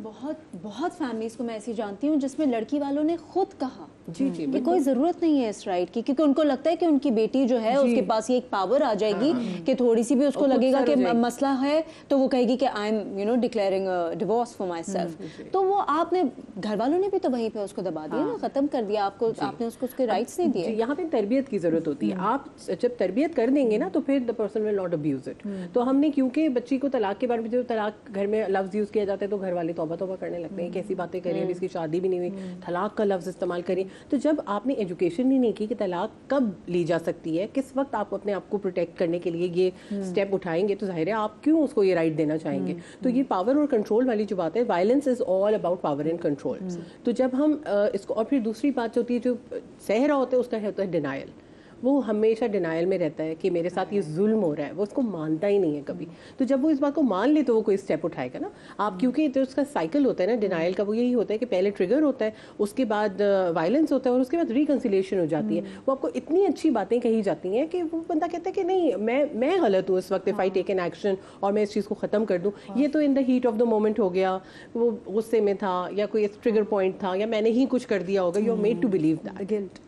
मुझे बताया कोई हेल्पलाइन है वैसे अनिला जी, अगर किसी में, जो बहुत सारी बहनें भी देख रहे हैं और उनको नहीं पता कि हाँ चीज़ हो रही है पर उनको पता नहीं मेरे निकलना कैसे, वो कैसे निकल सकते हैं? बिल्कुल, इसमें एक आईजी ऑफिस में इसकी हेल्पलाइन है 1715, उस पर ये जो है कंप्लेन कर सकती हैं। और इसके अलावा अगर कॉल भी ना करें तो एक व्हाट्सएप पे जो है वो एप्लीकेशन डाउनलोड कर लें, WCPC, उस पर ये एप्लीकेशन डाउनलोड करने के बाद जो है कंप्लेन कर सकती हैं। अगर वो वहाँ तक ऑफिस या थाने नहीं जा सकती तो इस पर कंप्लेन दर्ज करवा सकती हैं। सही। अच्छा, फिर आप क्या करते हैं अगर आप तो कोई कंप्लेन आती है, वहाँ पहुँचते हैं, क्योंकि बहुत सारी जगहों पे सिर्फ ख़वातीन जहाँ पे पेट पी रही होती हैं उनके बच्चे भी देख रहे होते हैं, आप क्या काउंसलिंग करते हैं उनके बच्चों की, उन ख़वातीन की, उनको प्रोटेक्शन कैसे देते हैं बच्चों को? फिर देखिए, सबसे पहले अगर इस तरह की कोई एप्लीकेशन पे कंप्लेन आती है तो अगर वो नहीं आ सकती तो फिर हम वहाँ तक जाते हैं, उनसे रब्ता करते हैं और इनको ले आते हैं अपने ऑफिस में। वहाँ उनसे बातचीत की जाती है, उनके बच्चों को जो है काउंसलिंग की जाती है और उसके हस्बैंड को, उसके घर वालों को, बड़ों को बुला के समझाया जाता है। अगर वो ये कहती है कि जी मेरा मामला आप लोग यहीं पे मतलब सेटलमेंट करवा दें तो ज़्यादा बेहतर है, क्योंकि मैं थाने नहीं जा सकती हूँ। अच्छा, वजह क्या है कि ये बहुत सारे जो केसेस में जो मुजरिम होते हैं वो कैफिर किरदार तक ही नहीं पहुँच पाते? देखिए ये तो कानूनी कार्रवाई पे डिपेंड करता है कि वो कितने दिन में कंप्लीट होती है। उसके बाद जो कोर्ट का प्रोसेस है वो थोड़ा प्रोलॉन्ग होता है। वैसे अब तो फैमिली कोर्ट्स में नहीं आ गया कि विद इन ईयर आपको सॉर्ट आउट करना है, अब तो ये भी आ गया। रिकंसिलिएशन फैसिलिटी भी होती है और टाइम बार भी होता है ना, अब तो एक साल का ही टाइम आ गया मैंने तो। लेकिन उसके बावजूद अभी जैसे नवीद कमाल बात कर रहे थे कि एक भाई 3 साल से अपनी बहन के लिए बेचारा, उसको जस्टिस से नहीं मिल रहा, बहन को जला के मार दिया गया, उसको उसकी मैयत निकाल के डेड बॉडी निकाल के भी इसका DNA किया गया। तो देखिए ये तो मतलब कोई इसमें जो अदालत में केस चलते हैं, कभी गवाह टाइम पे नहीं आते हैं, कभी जो है वो डेट आगे हो जाती है, तो इस वजह से कोई ना कोई वजह होगी इसकी। सही, ठीक है। अच्छा, हमारे साथ शमीम साहब यहाँ पर मौजूद हैं और ये हो सकता है कि जिनकी कहानी है आप बहुत सारी लिखने वाली ख़वातीन के लिए उनको एक मिशले राह जो है वो साबित हो। मैं चाहती हूँ शमीम साहब आप अपनी जो कहानी है वो खुद लोगों के सामने रखें। अस्सलाम वालेकुम, मेरा नाम डॉक्टर शमीम गुल है। अच्छा, मेरी बेसिकली जो फैमिली हिस्ट्री है कि मैं मुतवस्सित घराने से ताल्लुक़ रखती हूँ, बहुत ज़्यादा हाई फाई फैमिली नहीं थी मेरी, और 7th क्लास में थी मेरा निकाह हो गया था। 7th में थी। 7th में थी आप? निकाह हुआ। अब बच्ची। तो फिर डॉक्टर कैसे बनी आप? शादी के बाद। शादी के बाद पढ़े आपने? बिल्कुल। मेरे 4 बच्चे हैं माशाल्लाह। ठीक है। हस्बैंड शुरू में तो बहुत अच्छे थे, अच्छे लग रहे थे। कज़न मैरिज थी। 7 साल की 7th क्लास की बच्ची है। बिल्कुल। मैट्रिक किया तो निकाह हमारा हुआ, लेकिन मुझे उस वक्त पता चल गया था कि मेरे हस्बैंड में फ़ॉल्ट ये है कि वो हर चीज़ को जल्दी कबूल नहीं करते, और मतलब मुझे नॉर्मल नहीं लग रहे थे, तो मैंने स्टेप ले लिया था डिवोर्स का उस वक्त। और अभी आपकी कज़न थे ये? कज़न तो बचपन से देख रही थी। तो वो जब मैंने स्टेप लिया तो वो आधे फैमिली जो उसकी तरफ थी, आधी फैमिली मेरी तरफ थी, तो वो मुझे अपना जो है ना केस वापस लेना पड़ा। जब मैंने केस वापस लिया तो वो मेरे लिए मुसीबत बन गया, क्योंकि मैं जब मैरिड होके गई, फ़ौरन बेबी भी हो गया, जाहिर बात है उसमें फिर आस्ता आस्ता 4 बच्चे भी मेरे हुए। लेकिन मुझे ये था कि फैमिली में ये कहा गया कि नहीं आप ना कुछ ऐसा करें, क्योंकि ये आपके साथ जो है ना ताउन नहीं करते, किसी मामले में भी ताउन नहीं कर रहे। तो वो ड्रिंकर बेसिकली थे, ड्रिंक करते थे। तो ड्रिंक करने के बाद वो जो ना वो फिर अपने हवास भूल जाते थे, और वो सब ऐसा था कि जैसे ये देखें मेरी फिंगर टूटी हुई है, मेरी यहाँ दांत भी मैंने एक आर्टिफिशियल लगा हुआ है। लेकिन मैंने फिर बहुत स्ट्रगल करने के बाद, यकीन करें, मैंने अपने हस्बैंड के साथ बहुत कोऑपरेट किया था, बहुत कोऑपरेट किया था। उनकी वर्कशॉप थी, उनके लड़कों का खाना पकाना, सारा कुछ करना। वो पढ़े लिखे नहीं थे, एजुकेटेड नहीं थे, तो मैं उनकी हेल्प करती थी। तो उस इतना करती थी कि यकीन करें वो इतना उनको फील ही नहीं होता था कि बीवी भी कोई चीज़ है। और बच्चों ने बहुत फील किया, और बच्चों के फ्यूचर के लिए मुझे बड़े मारते थे तो ये हाथ मेरा, हाँ बिल्कुल मारते थे। तो देखिए मैं एक तालीम याफ्ता होने के होते हुए फिर मैं इसलिए सेक्रीफाइस कर रही थी कि पेरेंट्स जो है ना, पेरेंट्स भी, उनकी भी इज्जत रखनी है, फिर मैंने बच्चे भी पालने हैं, फिर ये सब देखना है। तो आप निकली कैसे उससे? 20 ईयर्स के बाद। 20 साल के बाद? 20 ईयर्स के बाद, हाँ 20 साल के बाद। वो भी ये कि जब मैंने उनको रंगे हाथों पकड़ा कुछ मामलात में, तो फिर वो मुझसे बर्दाश्त नहीं हुआ। फिर ये था कि बच्चों से बर्दाश्त नहीं हुआ, बड़े बेटे से बर्दाश्त नहीं हुआ। उसने कहा या तो ये रहेंगे या फिर हम रहेंगे। बच्चे जब स्टैंड लेना शुरू कर दें तो फिर औरत जो है ना वो मजबूत हो जाती है। फिर आपने खुला ली अपने हस्बैंड से? मैंने अपने हस्बैंड से सेपरेशन ली। सेपरेशन लेके मैंने, मेरा सैलून भी है, मेरा एक होम्योपैथिक क्लिनिक भी है। तो अल्लाह ताला ने हाथ पकड़ा, अल्लाह का शुक्र है। आज मैंने अपने बेटे की शादी भी की हुई है, मेरी एक बेटी है, उसकी भी शादी हुई है, उसके 2 बच्चे भी हैं। यानी अगर शौहर होते तो मैं ये नहीं कर पाती। और मियाँ आए थे आपके बच्चों की शादी में? नहीं, बुलाने के काबिल नहीं है। अच्छा, आपने एक चीज़ नोट की है शमी ने, वो मार रहे थे उनको 20 साल से, वो कुट खा रही थी 20 साल से, लेकिन उनके लिए बर्दाश्त उनकी तब ख़त्म हुई जब उनको लगा कि इनकी लॉयल्टी में डिफरेंस आ गया। तो हम कितने मतलब हमारे अंदर है ना, मैं भी जैसे हम ब्रेक में भी डिस्कस कर रहे थे कि हम अब हमारे आसपास हमारी बहुत सारी फ्रेंड्स जिनकी मियाँ बहुत नार्सिसिस्ट हैं या उनको जो इमोशनली बहुत अब्यूज़ करते हैं और वो कोप अप कर रही थी, तो हम अपनी दोस्त को ना सराह रहे होते हैं कि वेरी गुड, देखो ज़बरदस्त कि तुम कितने अच्छे तरीके से अपने घर को लेकर चली, तुम्हारे कितना बर्दाश्त है। हमारे अंदर भी ये हिम्मत नहीं कि हम उसको बोले कि तू निकल जाए इससे। हमारे can I also highlight something, जो ये हमारा एक कॉन्सेप्ट है ना कि बच्चों के लिए बर्दाश्त कर रहे हैं, इट्स हाई टाइम हम इस कॉन्सेप्ट को चेंज करें। देखें, बच्चों की पेरेंटिंग के लिए बहुत ज़रूरी है कि वो एक हेल्दी कपल को देखें वाइल ग्रोइंग अप। हमें लगता है कि अगर घर साथ है, जुड़ा हुआ है, हम साथ रह रहे हैं तो बस सब कुछ ठीक है, बंद दरवाज़ों के पीछे जो भी होता है इट्स फाइन। लेकिन बच्चे हर चीज़ पिक करते हैं। एक 3 साल का बच्चा भी और 2 साल का बच्चा भी आपके इमोशंस को पिक करेगा। आप कभी अपसेट बैठे हुए होंगे, वो बच्चा आकर आपको प्यार करेगा क्योंकि वो आपके डिप्रेशन को सेंस कर सकता है। तो प्लीज़ अगर आप अपने बच्चों के लिए कुछ करना चाह रहे हैं तो आप अपने लिए स्टैंड लेना शुरू करें, अपनी इज्जत नफ्स को प्रोटेक्ट करें। आई एम नॉट अगेंस्ट के डिवोर्सेस को मैं सपोर्ट नहीं करना चाह रही, लेकिन एक मैरिज का होना और एक हेल्दी मैरिज का होना बहुत ज़रूरी है, बहुत ज़रूरी है। अब हमें मैरिजेस से हेल्दी मैरिज पे आ जाना चाहिए। It's high time. हमारे पास बहुत प्लेटफॉर्म्स आ चुके हैं। वो कहते हैं ना कि dead divorce daughter is better than dead daughter. और मैं मुसलसल उस वक्त से ना यही सोची हूँ कि वो जो 3 साल का बच्चा सानिया ज़हरा का, जिसकी माँ मर गई, बस 3 साल के बच्चे की भी थोड़ी बहुत मेमोरी होती है, नकूश रह जाते हैं ना, तो ये बच्चे कैसे बड़े होते होंगे, और ये जब बड़े होंगे तो इसके लिए माँ नहीं है तो इसके लिए ज़िंदगी क्या होगी। और चले अब तो ये हुआ कि वो इतनी बड़ी ट्रेजेडी हो गई, लेकिन अगर ये ट्रेजेडी ना भी होती और ये बच्चे दोनों उस घर में रहते जहाँ पे उनका बाप उनकी माँ को पीट रहा था दिन रात। और मैं कहती हूँ देखिए यही वाली बात ना कि फिजिकल अब्यूज़ तो हमें नज़र आता है, हम इसे अब्यूज़ फिर कंसिडर कर लेते हैं, मेंटल अब्यूज़ और वर्बल अब्यूज़ तो किसी खाते में ही नहीं आता है ना। तो आप मुझे बताएं, जहाँ बच्चा दिन रात देख रहा है कि उसका बाप उसकी माँ को चाहे गालियाँ दे रहा है, चाहे इमोशनली उसे टॉर्चर कर रहा है, वो किस तरह का इंडिविजुअल ह्यूमन बीइंग बनेगा। इसलिए मैं भी ये कहती हूँ कि it's better for a child to have 2 parents living individually but with healthy mental health जिनकी इंटैक्ट है। और मैं कहती हूँ 2 ना भी हो, एक भी हो, वो भी बेटर ऑफ है rather than living with parents who are abusive towards each other। क्योंकि वो फिर बड़े होके वो भी यही साइकिल रिपीट करेंगे, वो भी अपनी लाइफ में वही सब कुछ करेंगे जो उन्होंने देखा होता है। जो बच्चा अपनी माँ को पिटते हुए देख रहा है उसके लिए नॉर्मल है, उसको है कि माँ पिटती है, बीवी पिटती है, तो उसने कल कल अपनी बीवी के बारे में। अच्छा, आपको खुला लिए हुए कितने साल हो गए मैम? खुला तो रिसेंटली लिए और सेपरेशन, हाँ सेपरेशन ली भी है। हाँ ठीक है। और सेपरेशन को कितना टाइम हो गया आपके? 11 साल से ज़्यादा हो गया। 11 साल से। तो आपने इतना टाइम क्यों लिया खुला अप्लाई करने में? एक्चुअली मेरा कोई ऐसा माइंड नहीं था, लेकिन ये है कि चल रहा है, चलने दें, बच्चों को पालना था। बच्चे असल में कुछ लोग जो है ना स्ट्रॉन्ग होते हैं और हम ख़वातीन स्ट्रॉन्ग तो हैं, लेकिन अगर सपोर्ट नहीं हो कहीं से तो फिर वो स्ट्रॉन्ग नहीं हो सकती। आपके घर वालों ने आपको सपोर्ट किया था, बच्चों ने सपोर्ट किया था? बच्चों ने सपोर्ट किया, घर वालों ने भी सपोर्ट किया, लेकिन वो बहुत ज़्यादा सपोर्ट नहीं कर सकते थे ख़ानदान की वजह से। सही।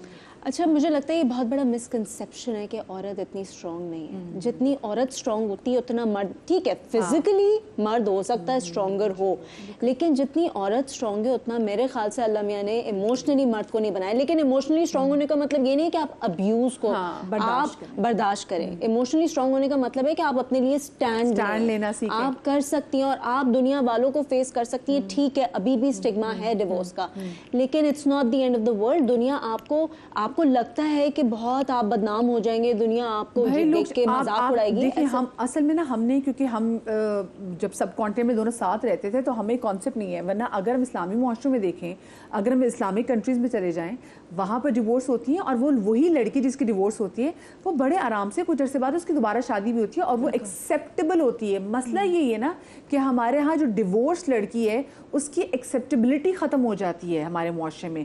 हमें लगता है इसी में नक्स है, क्योंकि वो मैं पिछले दिनों एक हमारी सेलिब्रिटी की वाइफ थी, उनका एक जो कि एक्स वाइफ थी, उनका एक इंटरव्यू देख ली थी। उनकी बात मुझे इतनी सही लगी, सही हिट की, कि हमारे यहाँ सोसाइटी में औरत की डिवोर्स होती है, बंदों की डिवोर्स नहीं होती है। And she was so right about it. तो मुझे ये बताएं कि क्या मसला क्या होता है, और जो अगर आप जब केसेस भी लड़ने जाती हैं, मैं नूर मुकद्दम का केस, सारा का केस देखती हूँ, अब जी सानिया ज़हरा का केस भी आगे, सानिया ज़हरा के भी केस, ऐसे बहुत सारे केस हैं जो ऑलरेडी अभी भी पेंडिंग में, पेंडिंग में चले जाते हैं। क्यों चीज़ें नहीं हो पाती इतना कुछ होने के बावजूद? देखिए, सबसे पहले इसकी जो वजह होती है ना वो अवेयरनेस होती है। हमें कोई अवेयरनेस नहीं है, स्पेशली उसकी वजह से एविडेंस नहीं होता।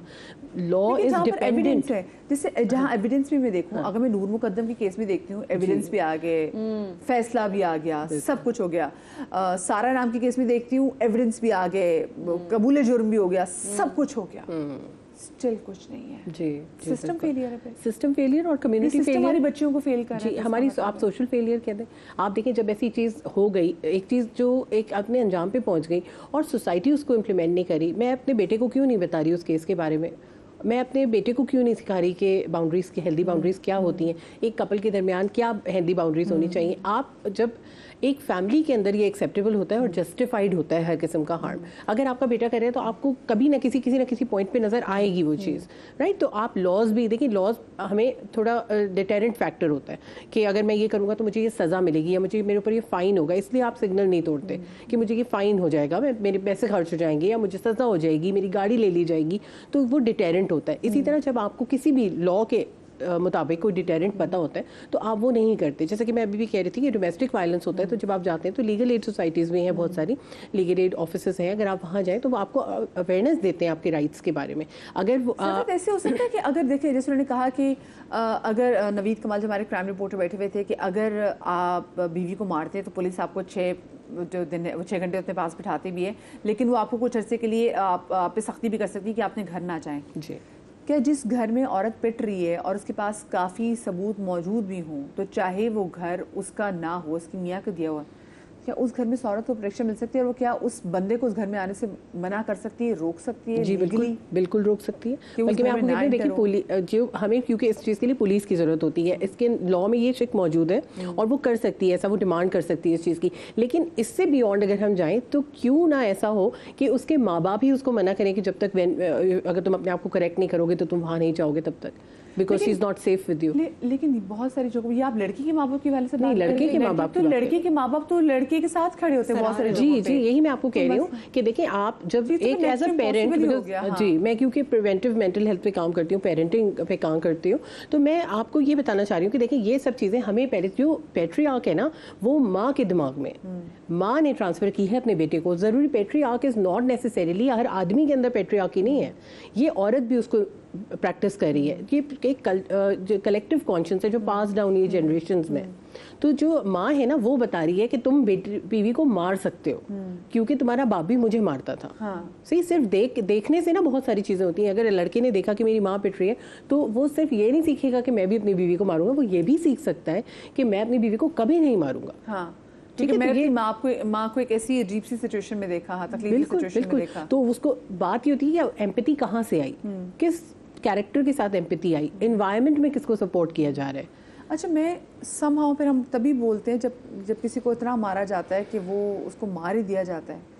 हमारे अंदर ये क्यों है? ये घर से भी हमारे अंदर, ठीक है, लड़कियां मुझे लगती है पैदा होती हैं इस हिस्स के साथ कि बेटा लड़कियों में ना बर्दाश्त ज़्यादा होती है। शादी भी जब होती है तो उसमें कहा जाता है 5 साल बर्दाश्त कर लो बेटा, 5 साल, बस 5 साल तो ट्रक भी गुजार देना। ये मैंने एक्चुअली सुना हुआ। जब मेरी बड़ी बहन की शादी हुई थी तो मेरे अब्बा के फ्रेंड ने आके मेरी बहन से कहा, बेटा 5 साल तूने खामोश रहना है, तेरे ऊपर से ट्रक भी गुजार दे तो तूने कुछ नहीं बोलना। अच्छा, वो मोहब्बत में कह रहे थे क्योंकि उनको था कि हमारी ये बच्ची है, इसने घर बसाना है। लेकिन वो कितना गलत कर रहे हैं अपनी बच्ची के साथ। देखिए, मैं 100% सपोर्ट करती हूँ कॉम्प्रोमाइज़ को, लेकिन आप कौन सी चीज़ों पे कॉम्प्रोमाइज़ कर रहे हैं ये क्लियर करना भी ज़रूरी है। आपके फादर का जो मैसेज था, ठीक है, ओके, क्योंकि एक नया फ्रेंड, जी, तो वो ये मैसेज था कि ठीक है चेंज होगा क्योंकि नया एनवायरनमेंट होगा तो बहुत सारी चीज़ें आपकी फेमिलियर नहीं होगी, तो उनको थोड़ा सा एडजस्ट करें। आई गेट दैट, लेकिन एक डिस्क्लेमर के साथ ये मैसेज जाना चाहिए कि कौन सी चीज़ों पे कॉम्प्रोमाइज़ नहीं करना है। हमें उस पर भी बात करने की ज़रूरत है। जिस तरह मैडम जो है शेयर कर रही थी, जब लॉयल्टी पे क्वेश्चन मार्क आया उन्होंने फ़ौरन स्टेप ले लिया। हर इंडिविजुअल के लिए कुछ अलग मार्कर्स होते हैं जो उनके लिए नाकाबिले बर्दाश्त होता है। इस पर बात करनी मुझे, लेकिन छोटी सी ब्रेक लेनी है। ब्रेक के बाद हाजिर होते, कहीं मत जाइएगा।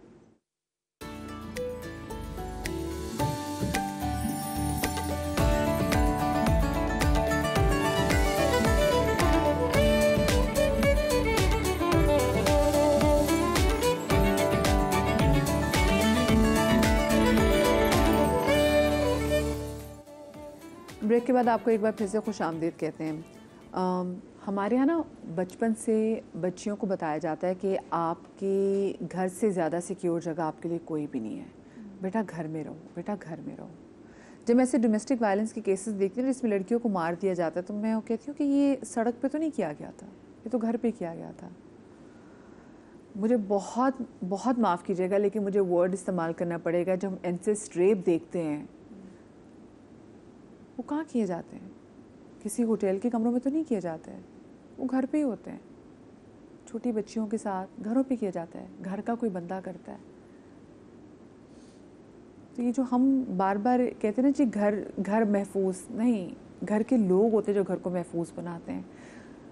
वो चार दीवारी महफूज ही बना ली होती है, वो कभी कभी चार दीवारी आपके लिए कैद खाना भी बन जाती है। अगर आपके घर में ऐसे लोग मौजूद हों तो माँ बाप से मेरी हाथ जोड़ के गुजारिश है, आपकी बच्ची मार खा के अगर घर आती है ना, उसको वापस ना भेजें और अपनी बच्चियों को हुनर को ज़रूर सिखाएं। नहीं अफोर्ड कर सकते पढ़ाई, नहीं मास्टर्स करा सकते, ठीक है ना कराएं, हुनर दे दें, सिलाई कढ़ाई सिखा दें, ताकि वो किसी दरिंदे के पास ना ऐसे रहे। मेरे पास एक और मिसेज इश्तियाक का केस भी यहाँ पर मौजूद है, ज़रा मैं उनकी कहानी उनकी ज़ुबानी सुनूंगी। मिसेज इश्तियाक, अस्सलाम वालेकुम। वालेकुम सलाम जी। मेरी शादी को तकरीबन 5 से 6 साल हो चुके हैं। थोड़ा सा ऊँचा बोलिएगा जी जी, थोड़ा सा ऊँचा बोलिएगा जी जी। मेरी शादी को तकरीबन 6 साल हो चुके हैं। तो मेरी शादी अरेंज ही हुई थी फैमिली के अंदर ही, लेकिन ना मेरे हस्बैंड ने अपनी ऑफिस की थी उनकी कोलीग, उनसे जो है ना वो कर ली उन्होंने शादी। तो शुरू में तो सबने मुझे बड़ा वो किया कि नहीं नहीं चलो उसका हक है और वो जब अफोर्ड कर सकता है तो करने दो। तो साथ ही उन्होंने हम दोनों को रखा, ऊपर वो रहती है मैं नीचे। लेकिन फिर ये हुआ कि वो जो है ना मुझे मेंटली टॉर्चर करने लगे कि पहले तो वो बराबरी से चलते थे, लेकिन फिर बाद में वो मेंटली टॉर्चर करने लगे।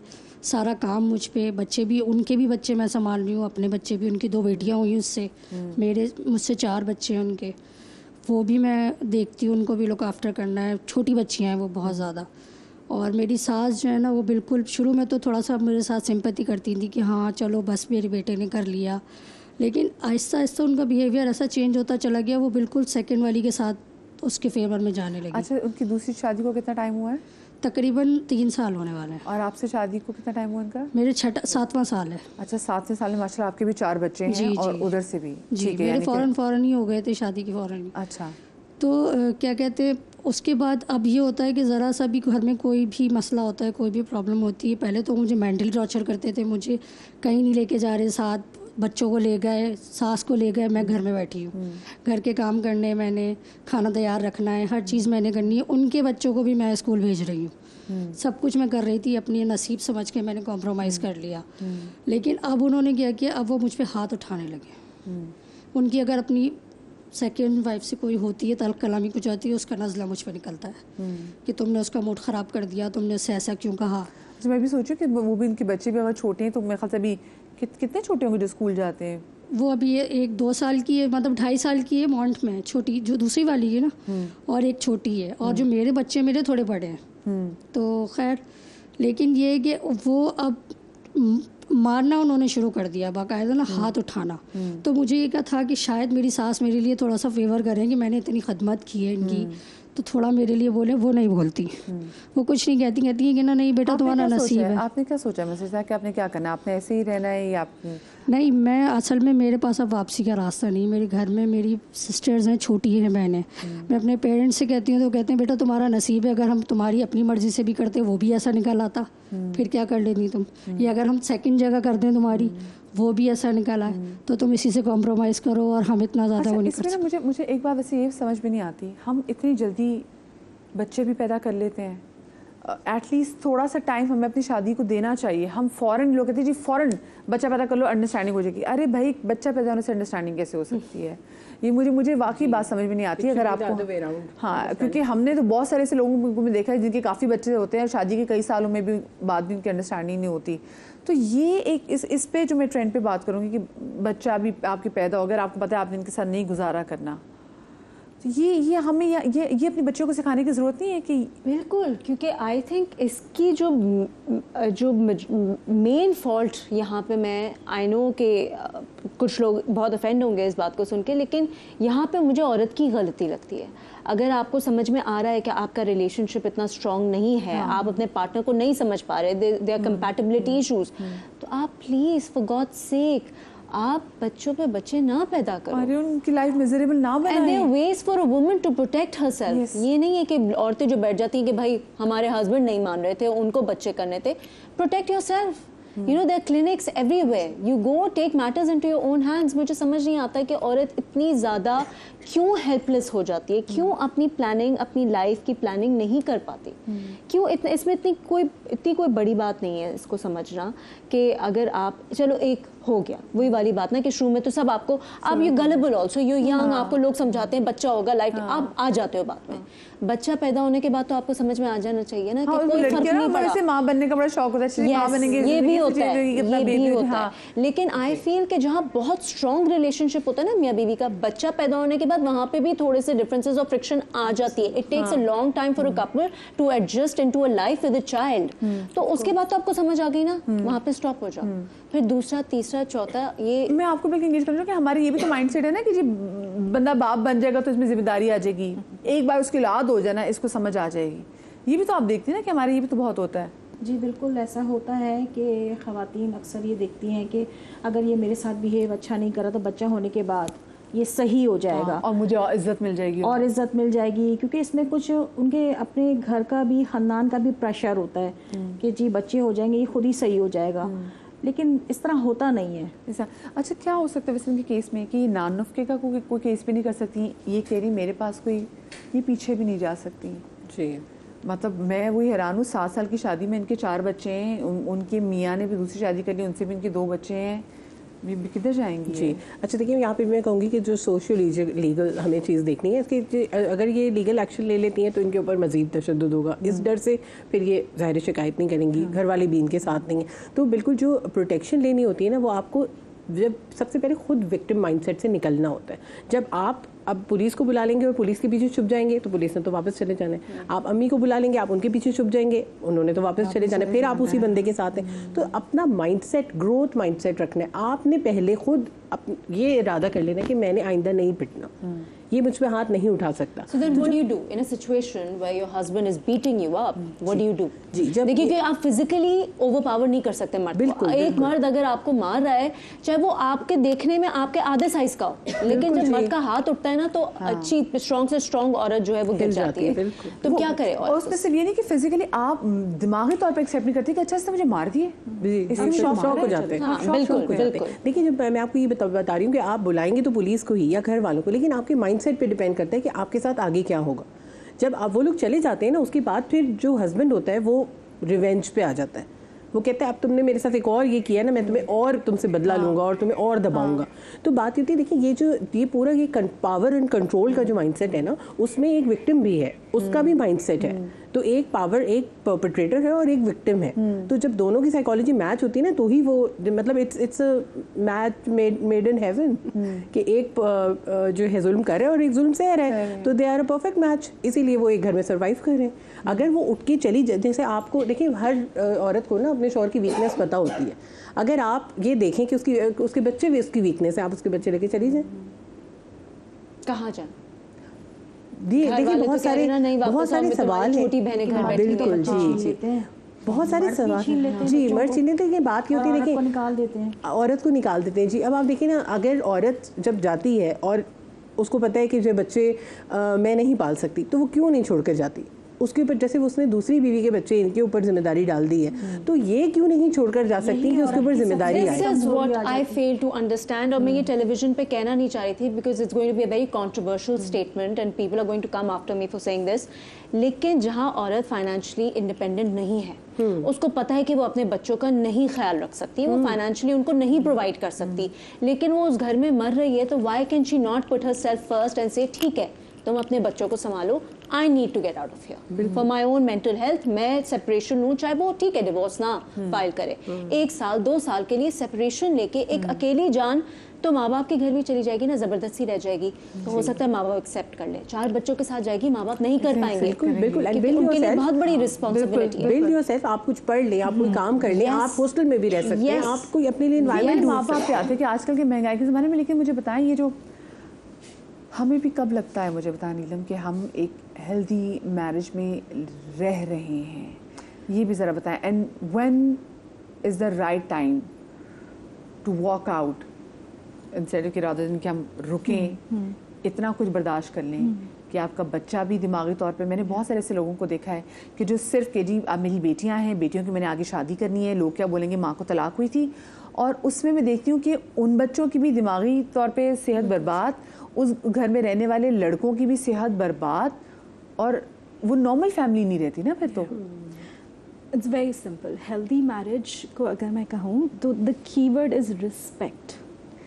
अगर आपकी शादी में प्यार नहीं है, क्योंकि प्यार is a thing that comes and goes, right, वो आप 50 साल के लिए लव एक्सपेक्ट नहीं कर सकते, लेकिन अगर म्यूचुअल, कभी-कभी बहुत लंबी इन्फैचुएशंस होती है जो आपको लगता है मोहब्बत। एग्जैक्टली, बहुत इंटेंस झगड़े होते हैं और फिर बहुत इंटेंस पैचअप भी होता है, राइट, लेकिन रिस्पेक्ट कहीं नहीं जानी चाहिए। अब आपके लिए रिस्पेक्ट है कि मुझे गालियाँ ना पड़े, so that's respect for you. अगर आपके लिए रिस्पेक्ट है कि कोई मेरा फ़ोन चेक ना करे, दैट्स रिस्पेक्ट फॉर यू।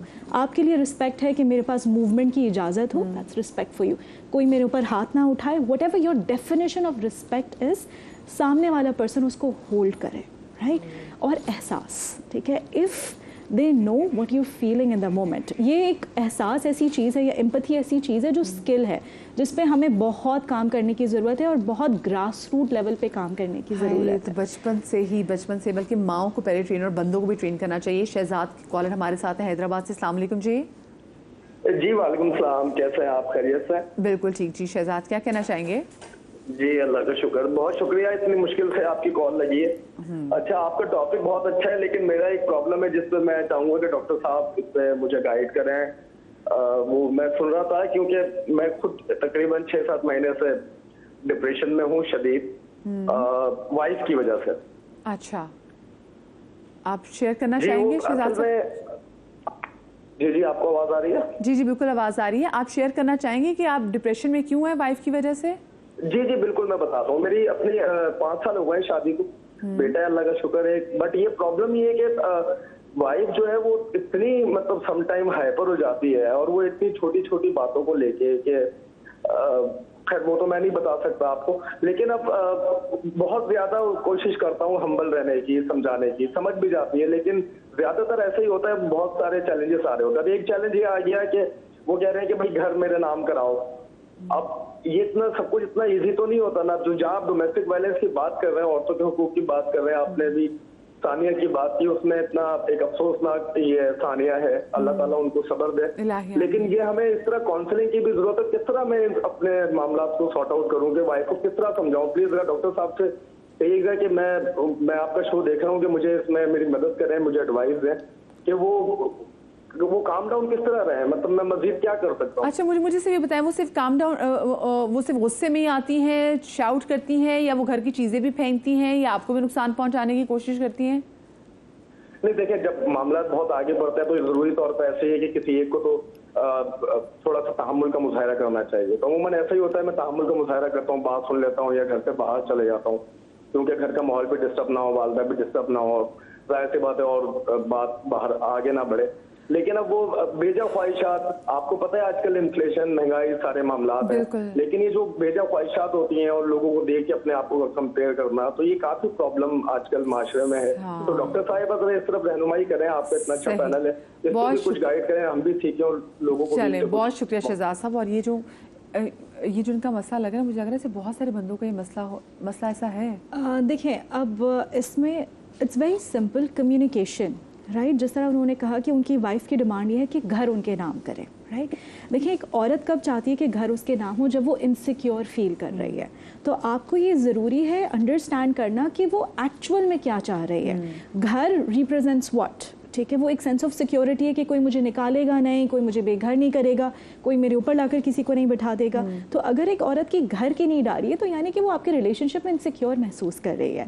जब आपने प्रॉब्लम को अंडरस्टैंड कर लिया कि एक्चुअली इसका मसला ये है, उसको चीज़ों में इंटरेस्ट नहीं है, उसको ये डर है कि कहीं उससे ये पावर या उसकी सेंस ऑफ सिक्योरिटी या उसका जो घर है वो ना छिन जाए, तो उसको एड्रेस करने के और तरीके भी हैं। मेरा मशवरा यह है कि किसी न्यूट्रल समझदार पर्सन को बीच में बिठाएं मीडिएट करने के लिए। लिए, जो दोनों की बात जो है वो लेकिन समझे। देखिए मुझे बताएं, यहाँ पे बहुत सारी खवातीन वाकई मतलब ऐसी सी ख्वाहिशात रख लेती हैं, और मैंने लोगों को देखा, कहते तुम्हारी माँ इस घर में नहीं रह सकती, वो माँ उसी माँ का घर होता है, वो कहते नहीं जी तुम्हारी माँ इस घर में रह सकती है, मैं नहीं रह सकती, ऐसे बहुत सारी। अब वो कहते हैं जब उनको गुस्सा आता है वो आपस से बाहर हो जाए तो मैं घर से बाहर निकल जाता हूँ। और कभी कभी आपके बस में नहीं होता कि एक घर जो फर्ज करें आपके बाप ने बनाया हो, आप वो अपनी बीवी के नाम कैसे कर सकते हैं? इसका मतलब है फिर आपकी माँ के पास प्रोटेक्शन नहीं रही। देखिए हर डिमांड को पूरा करना ज़रूरी नहीं है, लेकिन उस डिमांड के पीछे साइकोलॉजिकल तौर पे नीड क्या आ रही है उसको अंडरस्टैंड करना ज़रूरी है। देखिए आज घर डिमांड कर रहे हैं, कल प्लेन डिमांड करेंगे, ख्वाहिशात का तो कभी एंड नहीं होता है, राइट? लेकिन जब तक आप उस पर्सन के साथ कनेक्टिविटी नहीं करेंगे, आप समझेंगे नहीं कि वो सिक्योर किस तरह महसूस करता है, राइट? ज़ाहिर है दोनों को क्लैरिटी की ज़रूरत है कि उस जो हस्बैंड है वो कब तक जो है सारी चीज़ें पूरी कर सकता है, और जहाँ वो उसकी डिमांड्स पूरी नहीं कर सकता तो उसके बदले में वो उसको और क्या दे सकता है, राइट? ज़रूरी नहीं है कि साथ टाइम स्पेंड करना आप किसी एक्सपेंसिव रेस्टोरेंट में जाएं या मूवी देखने जाएं, साथ टाइम स्पेंड करना आप सोशल मीडिया पे रील साथ बैठकर देख रहे हैं और हंस रहे हैं उस पर, वो भी एक कनेक्शन होता है। लेकिन हमारे यहाँ लोगों को तरीके नहीं पता है how to connect and communicate with each other, specially एक मर्द और एक औरत को। देखिए जेनेटिक तौर पर ना मर्दों की जो ब्रेन केमिस्ट्री वो बहुत डिफरेंट है और औरतों की ब्रेन केमिस्ट्री डिफरेंट है। मैं इनकी बात को कनेक्ट करूँगी फ्रॉम योर क्वेश्चन। आप कह रही थी कि when is the right time to know कि एक मैरिज से स्टेप आउट करना है। मतलब पहले हमें ये तो पता हो कि हम ये मैरिज कर क्यों रहे हैं, जो हम है वो तो कहते क्योंकि सबने करनी है बेटा, शादी तो करनी है, आपको एस्टैब्लिश हो जाना ना, मतलब ठीक है, बस सेटल डाउन सेटल होने के लिए। शादी इसलिए भी करनी है क्योंकि एट वन पॉइंट और another eventually everybody in life needs a companion. Companionship भी बहुत जरूरी है because we are made in pair. Absolutely, ठीक है ना? तो अल्लाह ने निज़ाम ही ऐसा बनाया, तो अगर हमें हमारा कंपेनियन नहीं मिलता तो वहाँ पे भी डिप्रेशन और लोनलीनेस बहुत ज़्यादा हो जाती है। मेरी शादी की नीड क्यों आ रही है और मैं इस शादी को क्या क्या देने के लिए तैयार हूँ? क्या मेरे अंदर इतनी मैच्योरिटी है कि मैं ये समझ सकूँ? एक 16 साल की लड़की को पता है कि वो एक शादी से क्या चाह रही है, राइट? तो जब हम इन चीज़ों पे बात नहीं करते कि बेटा एक शादी से एक्सपेक्टेशंस क्या हैं, आपकी रिस्पॉन्सिबिलिटीज़ क्या होंगी और उसके बदले में आपको दिया क्या जाएगा।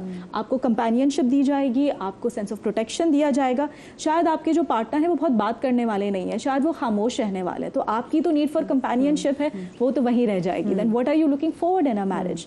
तो ये एक सेंस ऑफ मेच्योरिटी होना, और इसमें एज इज़ नॉट नेसेसरी। कुछ लड़कियां जो वो जल्दी मैच्योर हो जाती हैं, कुछ लड़कियां लेट होती हैं। लेकिन मुझे बताएं कि आप हम जो वायलेंसेस के केस की बात करें, डोमेस्टिक वायलेंस की स्पेसिफिकली, अगर हम शादी एक मैरिटल लाइफ में हम देख रहे हैं, चाहे ख़वातीन पे तशद्दुद हो रहे, बंदों पे काफ़ी कम होते हैं, लेकिन बंदों पे से रिपोर्ट होते हैं सच? जी रिपोर्ट नहीं करते लोग, बंदे रिपोर्ट नहीं करते। वो मैं मर्द हूं ना, क्योंकि मुझे तो रोने की इजाज़त नहीं है, तो मुझे चपेट खाने की इजाज़त कहाँ से होगी? मैं तो बता ही नहीं सकती, मेरी तो मर्दानगी खत्म हो जाएगी। बिल्कुल, मैं इसीलिए आपको कह रही थी जो विक्टिम होता है ना, जो परपेट्रेटर होता है, वो भी अपने is a victim of his own mind, कि वो अपनी जो वल्नरेबिलिटी है उसको शो नहीं कर सकता, इसलिए वो पावर, अपनी पावर को कैसे शो करे? रिस्पॉन्सिबिलिटी से भी तो पावर शो हो सकती है, बट वो रिस्पॉन्सिबिलिटी और कंट्रोल को वायलेंस से शो करता है, और हर तरह का वायलेंस हो रहा होता है। हमें तो सिर्फ फिजिकल वायलेंस नजर आता है। मैं इसको निहायत ही आसान लफ्ज़ों में, ताकि बहुत से लोग मैं देख रहे हैं उनको समझ आ सके। जैसे भी कॉलर भी हमारे साथ मौजूद है, बहुत सारे ऐसे आदमी हैं वो कहते हैं अगर हम नहीं भी अफोर्ड कर सकते, और हमारी वाइफ क्योंकि सोशल मीडिया का दौर भी है, वो कहती है मुझे तो ये चीज़ चाहिए, मुझे तो छुट्टियों में यहाँ जाना है, मुझे तो ये करना है, वो नहीं करना, तो उसके बाद वो मूवी बना लेना है, फिर वो लड़ाइयाँ भी होती हैं, फिर नाराज़ होकर अपनी अम्मी अबू की तरफ भी चले जाते हैं, फिर लोगों को भी बताना शुरू करते हैं अपने घरों के बारे में।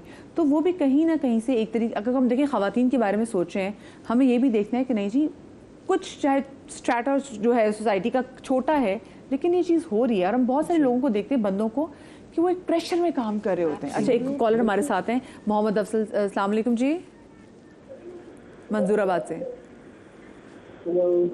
जी। मोहम्मद अफसल साहब, प्लीज़ अपने टेलीविज़न की आवाज़ बंद कर दीजिए।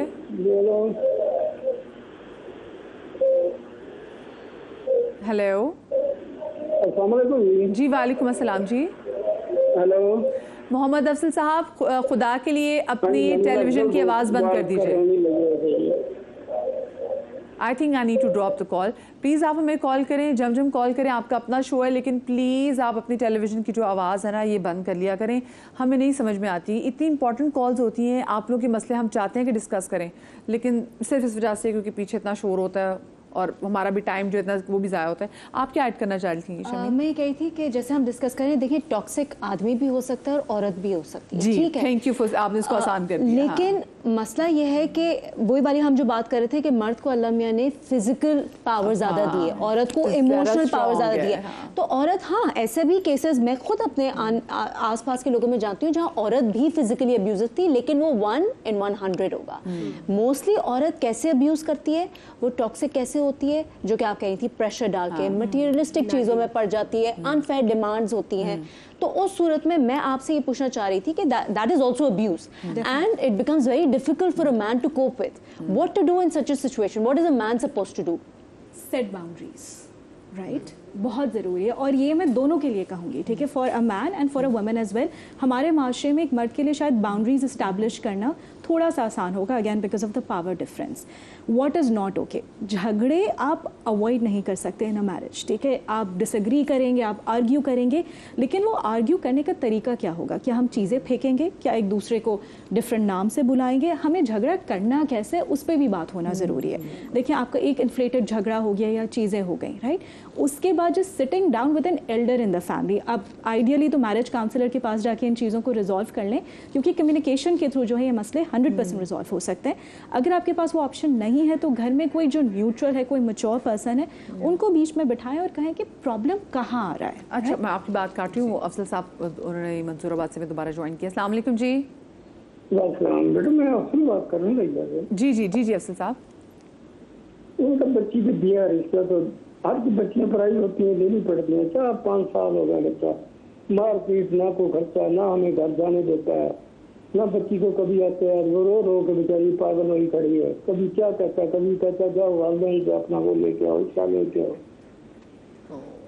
नशे का आदमी है, बस सारा दिन खुशरों के पीछे और उधर लगा। बच्ची अल्लाह ताला ने ऐसी बच्ची प्यारी दी है, इतनी खूबसूरत है बच्चियों को देख के। मेरे से मैं ड्राइवर आदमी हूँ और मैं हार्ट का पेशेंट हूँ, शुगर का, तो जो मेरे सस्ता मैं दे देता हूँ। अच्छा अफसल साहब, मुझे बताएं, आपने क्या पुलिस से रब्ता करने की कोशिश की है? क्या आप ये, अगर मैं आपकी आवाज़ सही समझ पाई हूँ तो आप ये बता रहे हैं कि आपकी बेटी की जांच। मेरी बच्ची नहीं जाना चाहती, थाने कचहरी में नहीं जाना चाहती, तो बर्दाश्त कर रही है। मैं क्या करूँ, बच्ची के सर पे सब कुछ करूँगा। बच्ची नहीं, इतना प्रेशराइज किया, मैं बच्चे छीन लूंगा, कैसी दफा बच्चे छीन लिए, मैं सामान नहीं दूंगा। तो मेरी थोड़ी सी प्रॉपर्टी थी, मुझे 5 बच्चे, मैंने वो प्रॉपर्टी बेच के बच्चियों को भेज दे दी। एक रहेगी बस 4 शादीशुदा। कहता सामान भी नहीं दूंगा, बच्चे भी नहीं दूंगा, मारता अलहदा, मैं किसको बताऊँ? बस सियासी रंग है, जिसके पास जाते हो कहते तुम्हारे तो रोज झगड़े नहीं करते, असर सूख उसका ज्यादा। थाने कचहरी पे हम नहीं बेटा, वहाँ पैसा चलता है, ये सिफारिश चलती। थाने पे मैंने चल के देख लिया, सारा कुछ करके देख लिया, कुछ भी नहीं है बेटा। पैसे दोगे तो काम हो जाएगा, पैसा नहीं देगा, पैसा तुम्हारे पास नहीं है, थाने वाले खुद से मिलेंगे। मैं मोहम्मद अजीज साहब, मैं टाइम भी मेरे पास बड़ा मुख्तसर है, लेकिन मैं समझ जो पाई हूँ आपकी, वो यही तकलीफ़ में है कि उनकी जो बेटी है वो उनसे मिल नहीं पा रहे, क्योंकि आवाज़ मुझे इतनी क्लियर नहीं आ रही थी, और वो परेशान भी काफ़ी थे, क्योंकि ना वो मिलने दे रहा है। इन्होंने अपनी प्रॉपर्टी बेच के अपनी बेटियों को जहेज़ भी दिया है। बेटी जो है वो जुल्म भी सह रही है, आती भी नहीं है, मिलने भी नहीं देते, फिर बेटी थाना कचहरी नहीं जाना चाहती, बर्दाश्त कर रही है वो। और यही देखा जाए ना, हमारे उनको रिपोर्टिंग करनी पड़ेगी ना, इसके बगैर तो कुछ भी नहीं होगा। वो थाने नहीं जा सकती, वुमेन प्रोटेक्शन के ऑफिसेज बने हुए, वहाँ चली जाए, या कॉल कर दी, जैसे उन्होंने बताया व्हाट्सएप भी मौजूद है। क्योंकि देखिए बहुत से जगहों पे मैं आपको बात बताऊँ, माँ बाप क्या कहते हैं कि बेटा हमारे ख़ानदान में तो कभी बंदे भी पुलिस स्टेशन नहीं गए, तेरी वजह से जाना पड़ गया। और बेटियाँ कहती हैं अल्लाह पाक ये दिन ना आए। जितनी बात की जाए ना कम है, लेकिन बस खुदा के लिए आपने जब बच्चियों के ब्याह रहे होते ना, तो ये ज़रूर देखें कि आप किन लोगों में ब्याह रहे हैं। उसको खुला का अगर वो राइट मांगती है उसको दें, किसी अब्यूसिव शादी में न रहो, और अपने बच्चों को खुदा के लिए कोई हुनर दे दें। वो घर आके तलाक याफ्ता भी बच्ची होगी ना, वो कुछ कमा रही होगी ना, अपने लिए कुछ कर लेगी, अपने बच्चे पाल लेगी, एटलीस्ट कब्रिस्तान में अपनी गोद में सो तो नहीं रही होगी ना। आप तमाम लोगों का बहुत शुक्रिया, अपना बहुत ख्याल रखिएगा, शाद रहिए, आबाद रहिए। अल्लाह पाक आपको बेटियों के गम से महफूज रखें। इंशाल्लाह कल मिलेंगे। अल्लाह हाफ़िज़।